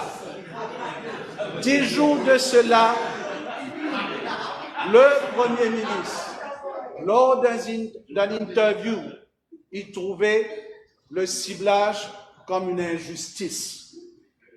Hier, le cabinet ministériel sous la présidence du Premier ministre de mettre en place ces 2 comités pour travailler sur le ciblage. Effectivement, lors d'un interview à la MBC, le Premier ministre avait dit qu'il trouvait le ciblage injuste. Tout comme la grande majorité de la population, Madame la Présidente, je suis contre le ciblage. Avec ces propositions, vous essayez d'apaiser la colère, mais ce n'est pas le cas. La politique de diviser la population sur ce sujet ne marchera pas cette fois-ci. Maintenant, il y a des questions qu'on doit se poser. Doit-on passer par un test médical pour être éligible à la pension quand on sait comment fonctionnent ces boards médicales à la sécurité sociale?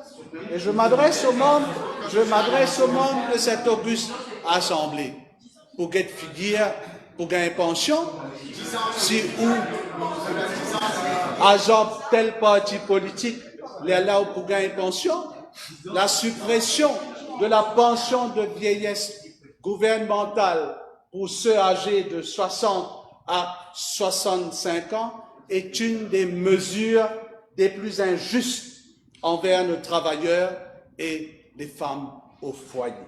L'histoire, Madame la Présidente, retiendra que c'est un gouvernement qui comprend 3 partis politiques qui ont pris naissance dans la lutte des travailleurs de notre pays, qui se disent socialistes, le PTR, le MMM et Résistance et Alternative, qui ont pris cette décision. Dans ma toute première déclaration à la presse, après le budget, j'ai déploré l'absence de consultation avant l'introduction de cette mesure. Le gouvernement a agi unilatéralement pour détériorer la vie de toute la société civile de notre pays. Je ne suis pas le seul à l'avoir évoqué. Tous les syndicats ont reproché au gouvernement l'absence de consultation. Et hier, le ministre de la Sécurité sociale a publiquement critiqué le Premier ministre sur une radio pour manque de consultation. Résistance et Alternative, qui fait partie du gouvernement, a émis un communiqué pour dire la même chose, c'est-à-dire le manque de consultation. Et permettez-moi, Madame la Présidente, de faire quelques observations pertinentes sur les déclarations faites et le contenu de ce communiqué en date du 14 juin. Est-ce que les membres de Résistance et Alternative ne savent pas si ce parti a un ministre au sein de ce gouvernement et qu'il a droit à la parole au sein du Conseil des ministres? Mais comme disait Madame la Présidente, Jean-Pierre Chevènement, ancien ministre français, un ministre, ça ferme sa gueule, si ça veut l'ouvrir, ça démissionne. Je pose cette fameuse expression, Madame la Présidente, à l'appréciation de la population. Autre remarque sur ce même communiqué. Est-ce normal que le président du conseil d'administration du musée de l'esclavage, il est co-signataire de ce communiqué politique? Je pense qu'il faut répondre à ces questions-là. Ce gouvernement est entouré des conseillers de grande expérience. Mais malgré cela, ce gouvernement a commis une des plus grandes gaffes politiques depuis notre indépendance avec la mesure sur la pension des 60 à 65 ans. Madame la Présidente, au paragraphe 240 du discours du budget, et je cite, « In order to address this burning issue, we are setting up a commission of experts to make recommendations to reform the various pillars of our pension system, including revamping the National Pension Fund to replace the CSG. I will personally chair a steering committee to assess and act on the recommendation of the Commission. » Ensuite, au paragraphe 248, et je cite, « The age eligibility for BRP is being increased to 65 years out of compassion. We are phasing that increase over a period of 5 years. » Donc, pareil encore, donc il annule la pension pour les 60 à 65 ans, il abolisse la CSG et ensuite ils mettent en place des comités pour réformer le système de pension. Madame la Présidente, excusez-moi, c'est mettre la charrue devant les bœufs. Un processus, encore une fois, qui démontre un amateurisme flagrant en matière de gestion.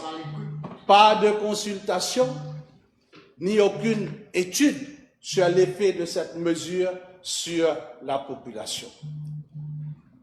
Madame la Présidente, je vois dans ce budget une répétition du budget de 2006. Sauf que cette fois-ci, l'implémentation est différente.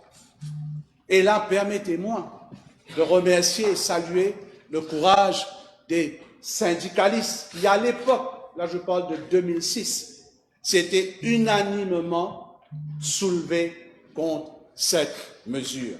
Le gouvernement de 2005 à 2010 avait dû faire marche arrière et j'espère, Madame la Présidente, que ce sera une fois de plus le cas et que le gouvernement va rétablir la pension pour tous. Et pour moi, il ne peut y avoir de compromis sur ce sujet. La révision de l'âge de la retraite est déjà une réalité, il est vrai, dans certains pays de l'hémisphère nord. Mais écoutez-moi bien, mais ces pays sont très développés, premièrement, et ont une qualité de vie reconnue mondialement.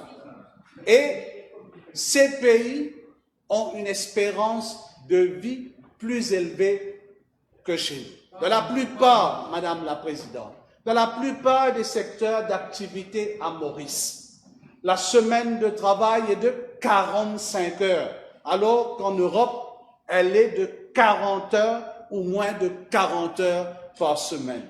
Malheureusement, il n'y a rien dans ce budget qui démontre que le gouvernement compte revoir à la baisse les heures du travail avec l'implémentation de cette mesure. Au contraire, avec les mesures antisociales dans ce budget, les travailleurs de notre pays auront beaucoup plus à travailler pour pouvoir arrondir leur fin de mois.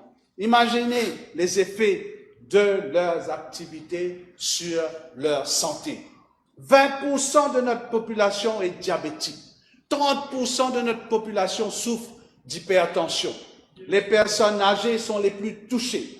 Notre espérance de vie, Monsieur le Premier ministre, est de 74 ans, alors que plusieurs pays où il y a eu une révision de l'âge de la retraite, l'espérance de vie dépasse les 80 ans. Donc, le citoyen de notre République aura à travailler plus en termes d'heures de travail, d'années de travail que ceux de l'hémisphère nord.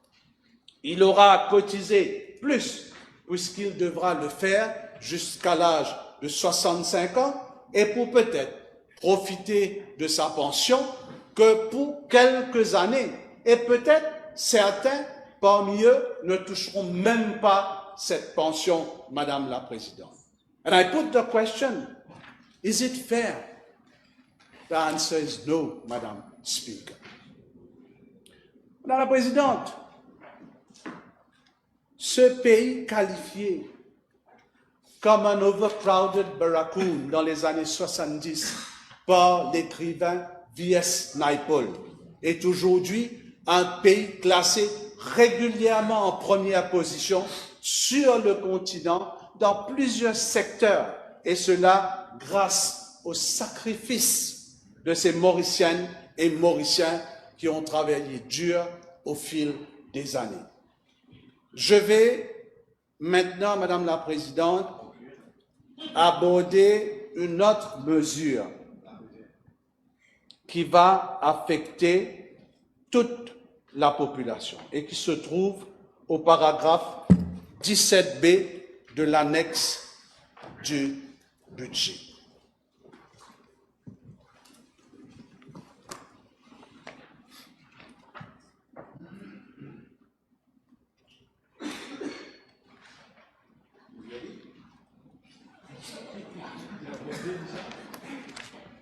Government will implement reforms of public enterprises to ensure that they are financially sustainable, efficient, and accountable through a coordinated policy approach focused on strengthening governance and oversight, institutionalizing financial discipline, and reforming pricing and subsidy frameworks. Et je m'arrête là, Madame la Présidente.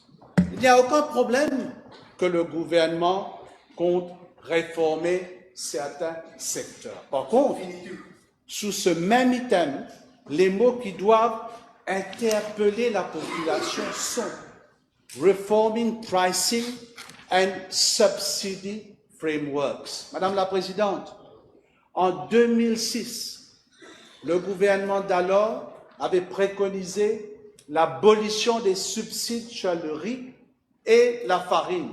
Et dans ce budget, le présent budget, de façon déguisée, on nous annonce la fin des subsides. La population doit s'attendre à une augmentation du prix de la farine, du riz ration, du gaz ménager, du pain et aussi des centaines d'autres produits. C'est aussi l'annonce de la fin des subsides sur la facture d'électricité et de l'eau pour les familles les plus vulnérables. Madame la Présidente, 61 000 familles qui bénéficient du Social Tarif 110 du CEB et 60 000 familles qui bénéficient de 6 mètres cubes d'eau gratuits seront directement impactés par cette mesure. Madame la Présidente, c'est un gouvernement anti-subside, pro-patronat, tout comme celui de 2005 à 2010. Et pour faire court, c'est un gouvernement sans cœur. Laissez causer, madame. Of course. This Of guy course. But il a le droit de parler. Est-ce que il semblerait que vous n'êtes pas en train de bien citer ce qu'il y a dans le document en question? Non, je suis en train de citer.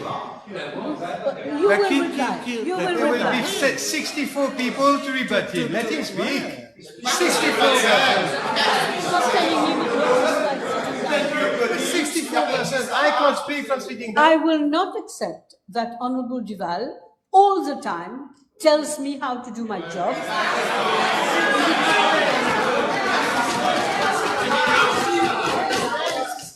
And by sitting down all the time. I want to be quite clear on this. This is not the first time. You must make, if you are not happy, you must make Honorable DPM, please, I'm on my feet. You must stand up, make a point of order, then I will listen to you. But stop telling me, by sitting down all the time, how to do my job. Speaker, if I... Madam Speaker, I was raising your attention. If you raise a point of order, you must tell me under which standing order. The position is being interrupted. Under what standing order? Well, and I think that the Honourable Leader of the Opposition has been in this House for a very long time, and he can defend himself. Madam Speaker, you will see under points of order, you will see, firstly, Standing Order 40. Let me see. Yes. The use of unbecoming expressions, offending language about members, which is being used as a petition against the Leader of Opposition, the first thing. No, and you will see. Please sit down. I will stop you now because that was not at this stage. When there was an offensive language, what did I do, Honourable Duval? I asked the member to withdraw and he did. So please let the Leader of the Opposition, please all of you, let him get on with his speech. He will be criticizing. That's what he's here for. And then you will rebut him. Please take note. Please go on, Leader of the Opposition. No. No, I'm not allowing. I'm not allowing. No. I'm not allowing anybody to speak at this time. Okay, that's it. Point de droit. Allez. Madame la Présidente, je suis responsable du secteur de l'énergie, l'électricité. J'ai pris le leader de l'opposition en flagrant délit de mentir à l'Assemblée nationale. Ça n'a jamais été cité dans le budget et le leader de l'opposition lit le budget à l'envers et il vient dire n'importe quoi. Ce n'est pas possible, il faudra qu'il se rétracte. Ok. Vous avez la possibilité de répondre, Monsieur le Ministre. Be very careful, Honourable Leader. Est-ce que même mon député m'empêche de parler? Don't make it so difficult for everybody. You're going to stay here until 2 o'clock in the morning if you want. Okay, then let's all be responsible. Let's start by you, leader of the opposition. No, I'm saying because you're on your feet. In fact, you're on your feet when I am. Yeah, if you tell me to sit down, I'll sit down. Because I see you very well when you stand on your feet. Lucky me. So what I'm going to say is make sure that you're giving proper facts. What the minister is saying is that when you speak, if he doesn't reply immediately, it's going on record, it's going in everybody's house, and it's going to be in the press tomorrow. So you have to be responsible as well. Just make sure that you're giving facts, proper facts, and you cite page and you cite article or whatever. Let me say something. I want to say something. Have a look, all of you, at Standing Order 73-2 about the debate on the appropriation bill. The debate on the appropriation bill shall be confined to general principles of government policy and administration as indicated by the bill and the estimates. That's what the debate is about. So I can understand that sometimes everybody is making, reference to the past governments, but basically we are here to debate on the bill and the estimates. So please carry on. Madam Speaker, first of all, I referred to a paragraph in the annex to the budget speech, and this is my right to do so. Okay. I read that paragraph, and I'll read it again. Government will implement reforms of public enterprises to ensure they are financially sustainable, efficient, and accountable through a coordinated policy approach focused on strengthening governance and oversight, institutionalizing financial discipline, and reforming pricing and subsidy frameworks. Those institutions are, from the same paragraph, Mauritius Post Limited, Metro Express Limited, National Transport Corporation Limited, Mauritius Multi-Sports Infrastructure Limited, Polytechnics Mauritius Limited, Central Water Authority, Wastewater Management Authority, Irrigation Authority, Agricultural Marketing Board, Central Electricity Board, State Investment Corporation, casinos, and State Trading Corporation. So this is very relevant to what I'm saying. Now, if they want to rebut, they'll rebut when they have the floor. They cannot interrupt me now and then, Madam Speaker. That's why I ask for your protection, because I want to read my speech.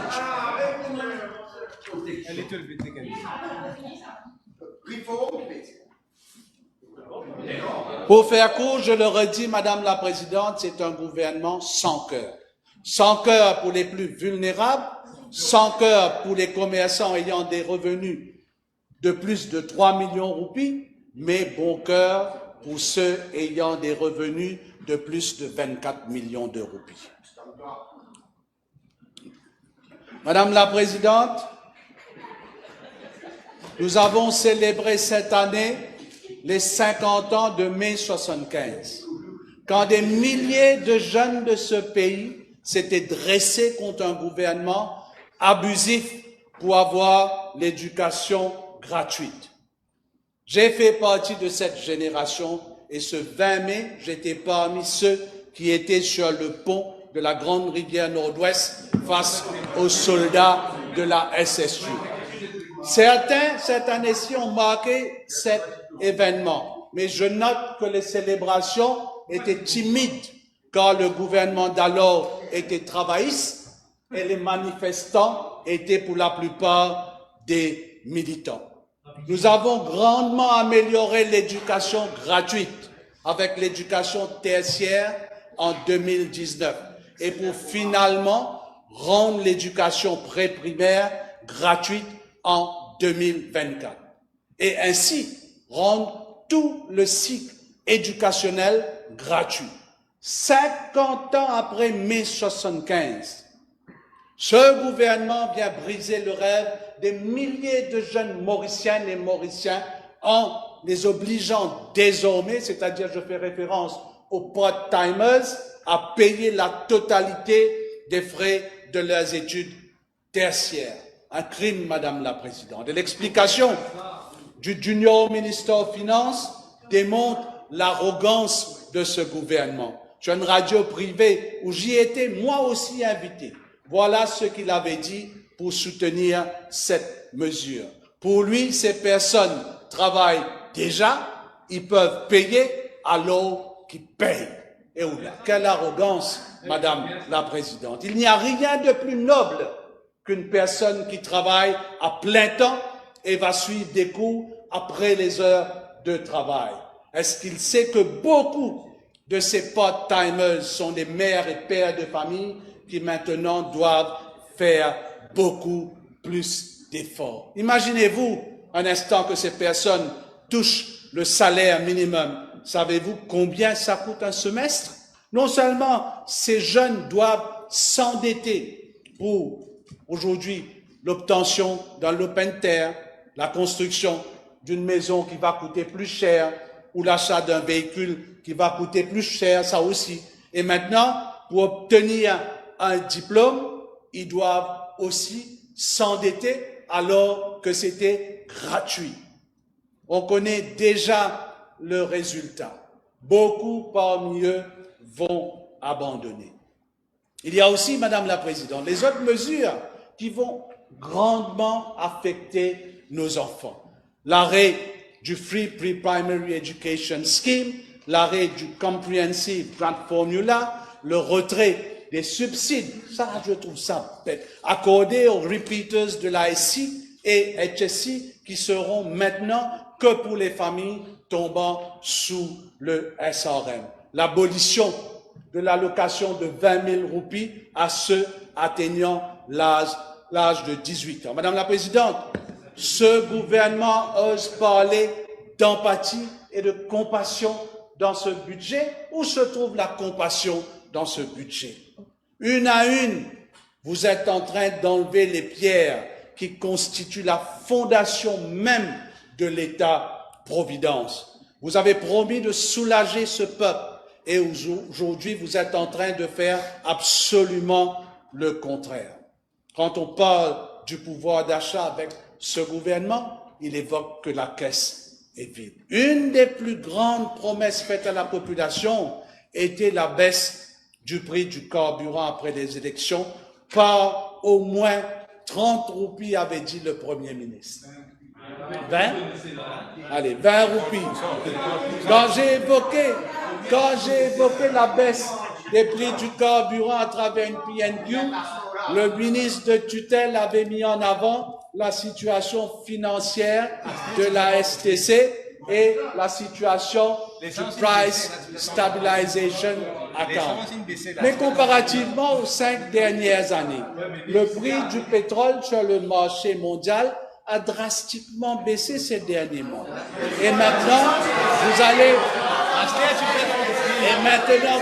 vous servir du conflit entre l'Iran et Israël pour augmenter le prix. Le gouvernement joue aux ignorants en ce qui concerne le déficit du Stabilization Account de la STC, alors, et je l'ai dit, que tous les comptes rendus, toutes les décisions prises par la STC sont rendues publiques, et cela depuis plusieurs années, que ce soit sur le site de la STC ou dans les journaux. Encore une autre promesse non tenue par ce gouvernement concerne les 10 milliards promis pour améliorer le pouvoir d'achat de la population. Ce budget ne prévoit que 2 milliards dans un Price Stabilization Fund, mais la question c'est qui va bénéficier directement de ce fonds? Les consommateurs, les importateurs ou les revendeurs? Va-t-on enrichir les gros importateurs ou certains revendeurs qui font d'énormes marges de profit en leur offrant des rebates pour ne pas augmenter le prix? This is not clear in the budget, Madam Speaker. Okay, somebody will clarify. La population attendait aussi une autre mesure concernant la baisse du prix de l'électricité. Le ministre actuel avait fait une telle promesse avant les élections. Mais ne vous servez pas comme prétexte la situation financière du CEB. C'est vrai qu'il y avait un déficit, mais le CEB commence à engranger des surplus de plus de 200 millions mensuellement. Le prix du charbon est passé de 559 $ en décembre 2022 à 107 $ en avril 2025. Le coût de production a nettement baissé. Le prix de l'huile lourde utilisée par le CEB a aussi connu une baisse de 30 $ la tonne métrique. Et la forte hausse de consommation de novembre, c'est-à-dire l'année dernière 2024, à avril 2025, a fait que le CEB a enregistré des gros revenus. Encore une promesse non tenue par ce gouvernement.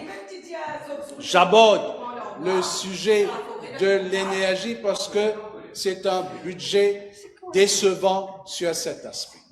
Je parle ici d'un Waste to Energy Project et un fonds d'investissement de 30 milliards sur 3 ans pour des projets d'énergie renouvelable et de la biomasse. 30 milliards d'euros d'investissement du privé ou du gouvernement. Quels sont les projets identifiés qui seront mis en place? Ce n'est pas mentionné dans le budget. Même au CEB, on est étonné de cette annonce puisqu'il n'y a eu aucune consultation avec les cadres du CEB et aucun nouveau projet d'énergie renouvelable a été identifié. Madame la Présidente, c'est l'investissement des projets de l'ancien gouvernement qui sont considérés dans le présent budget. Ce sont les projets sous le Carbon Neutral Industrial Sector Scheme du CEB lancé en janvier 2023 et le Renewable Hybrid Facility lancé en 2022 qui vont apporter l'investissement de 30 milliards. Et le ministre de tutelle, beau parleur, n'a rien apporté de nouveau. Je note. Vous aussi, vous ajoutez un petit peu. Non, mais il est beau parleur, madame, je le dis. C'est un compliment, ça. Je note une incohérence flagrante dans la stratégie énergétique du gouvernement. Le 8 mai dernier, lors d'une conférence de presse animée par le ministre, il avait affirmé que le gouvernement n'a pas de choix et devra avoir recours à un powership, une centrale énergétique sur une barge flottante pour fournir l'électricité au pays pendant les 5 prochaines années. Le powership utilisera l'huile lourde comme matière première et en plus, vous taxez fortement les voitures hybrides et électriques. Par contre, Madame la Présidente, le budget prévoit, je cite le paragraphe 290.2, Clean Energy, Climate Change Adaptation and Mitigation to lower imports of fossil fuel and carbon dioxide emission while enhancing resilience to unpredictable climatic events and boosting economic growth. Which is which, Madam Speaker? En ce qui concerne la rivière des Anguilles d'Am, il n'y a qu'une étape avant de lancer l'appel d'offres. Tout a été fait par l'ancien gouvernement. Le pre-feasibility du projet et le financement par les pays amis. Dans 3 ans, si le ministre sera toujours là, le ministre actuel aura l'honneur de coupe-ruban et de se vanter d'avoir accompli ce projet, tout comme les projets d'énergie renouvelable qui sont actuellement en chantier. Pour ce qui est du secteur du transport, encore un coup de massue pour les automobilistes. Augmentation drastique des frais de la déclaration et désormais, les détenteurs de plaques personnalisées devront s'acquitter des frais annuels. Je me demande si cette mesure est légale, premièrement. Sans oublier, Madame la Présidente, l'explosion des prix de voitures avec les taxes imposées dans ce budget. Je vais maintenant, Madame la Présidente, aborder le secteur de la construction. Et là, c'est important. Ce budget va détruire le secteur de la construction et du property development à Maurice. The construction industry is more than just steel and concrete. It is a pillar of our economy.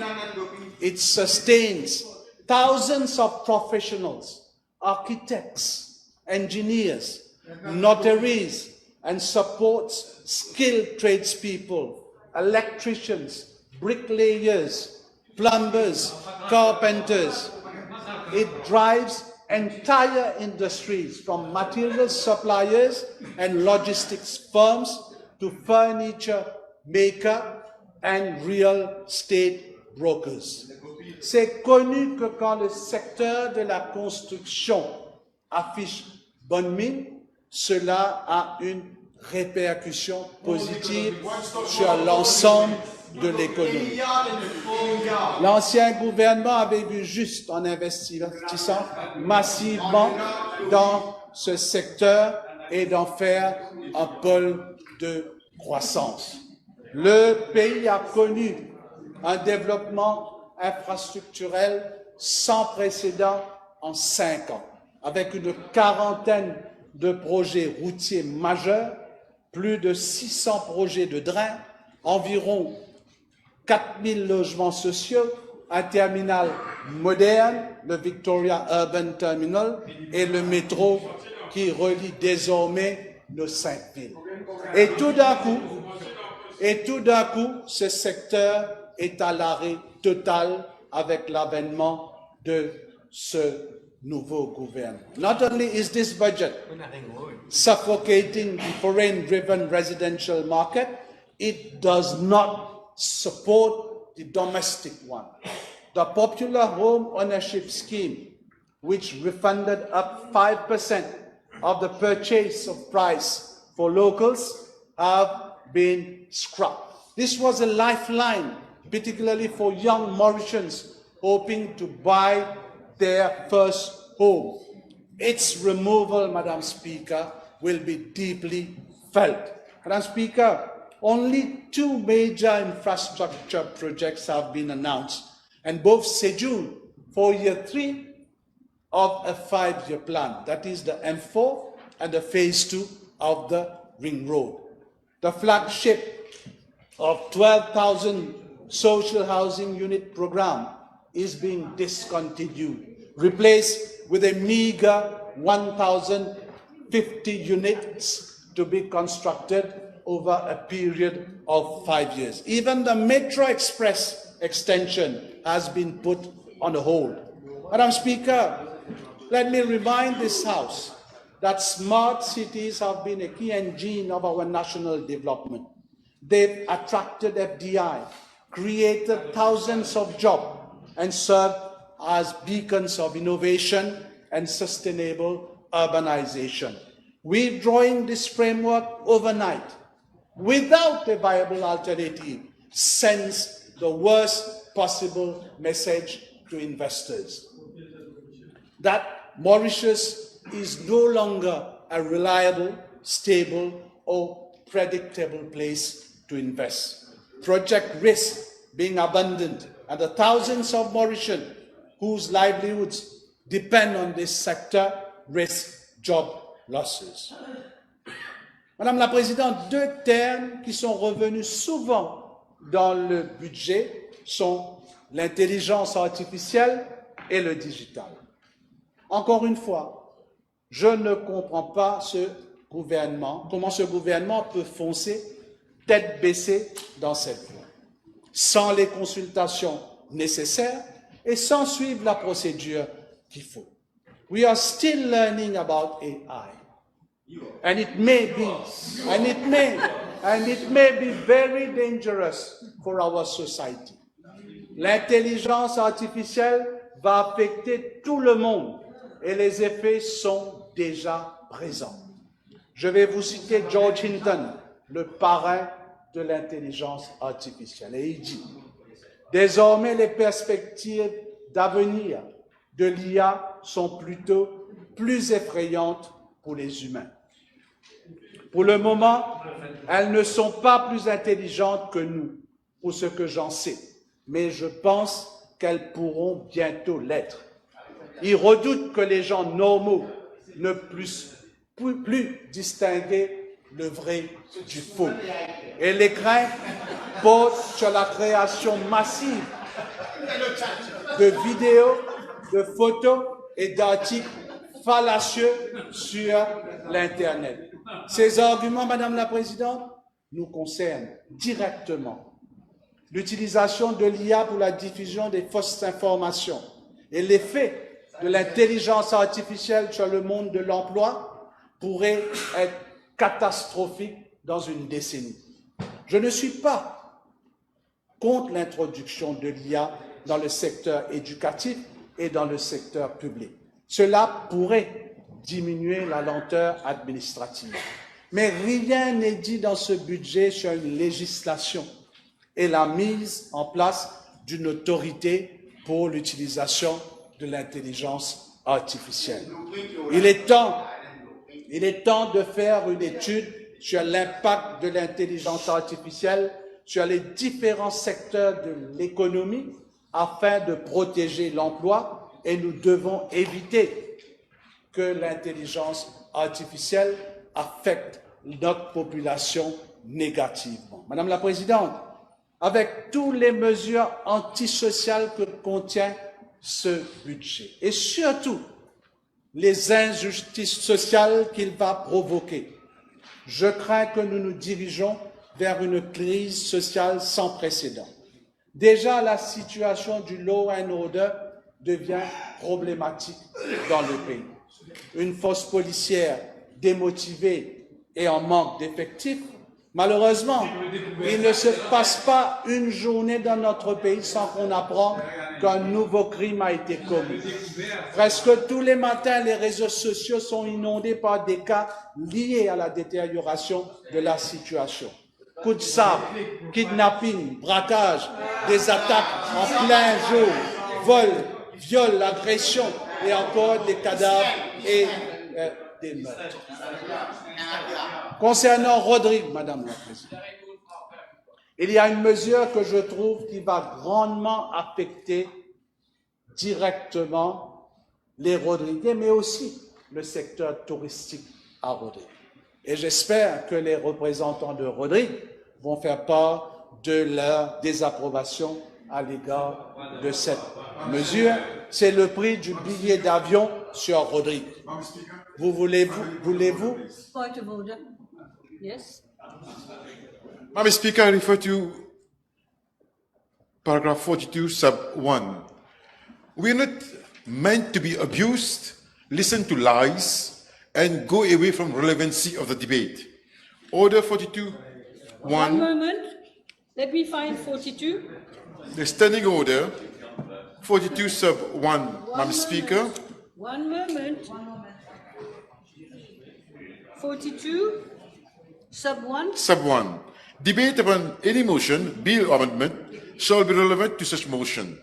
Bill or amendment, except in the case of a motion for the adjournment of the Assembly. Madam Speaker, I rule that it is perfectly relevant. Please. Thank you. Please. But be careful, Honourable Leader of the Opposition. You're now talking about social problems in general. In general. So I know what he means. So be careful. Okay? Madame la Présidente, j'étais en train de faire référence, pardon, à nos amis de Rodrigue et concernant la mesure budgétaire sur le prix des billets d'avion sur Rodrigue. Madame la Présidente, on nous parle d'un budget responsable. Le vrai budget responsable, c'était celui de 2020, quand l'économie de ce pays était à genoux. Et il fallait assurer les salaires de tous les travailleurs de ce pays, y compris les self-employed, pendant qu'ils étaient chez eux, soutenir toutes les entreprises de ce pays pour éviter un licenciement massif qui allait mettre sur la paille plus de 100 000 foyers. Nous avons évité le pire et nous en sommes fiers. Et aujourd'hui, on nous parle de budget responsable, alors que nous ne sommes plus en situation de force majeure.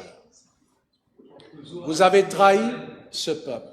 Vous avez fait des promesses pour gagner les élections, mais vous saviez que vous n'allez pas les tenir. I haven't, bukan trahi person.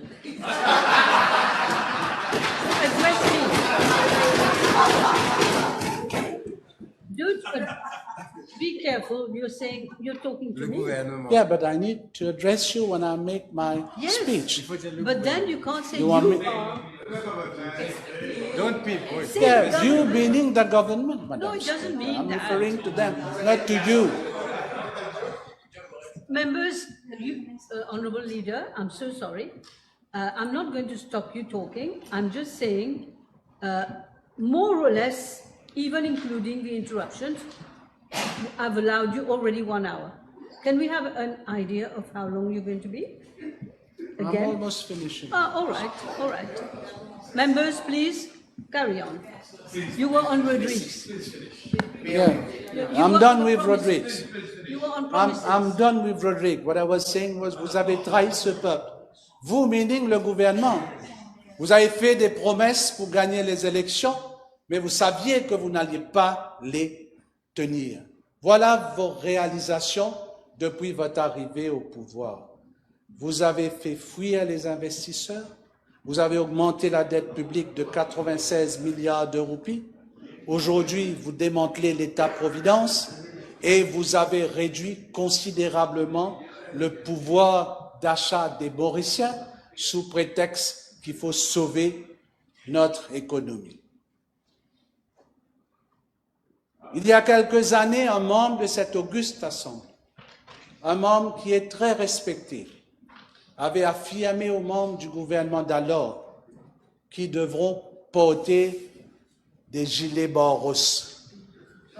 Je me pose la question, Madame la Présidente, qui va porter ces gilets bas-rosses maintenant?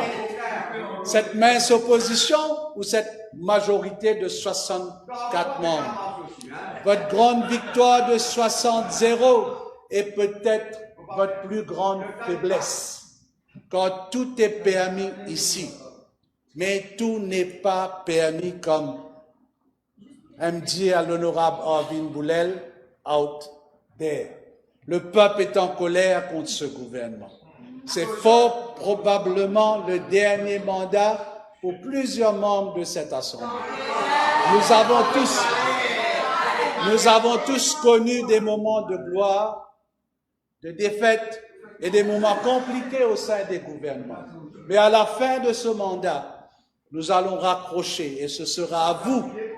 Et là, je m'adresse aux jeunes députés. Ce sera à vous de porter ce fardeau d'avoir aboli cette pension. Malheureusement, vous aurez la responsabilité des décisions prises par un think tank privatisé. Que Dieu protège notre population, Madame la Présidente. Merci. Thank you. I think, well, that was perfect timing. We shall break for half an hour.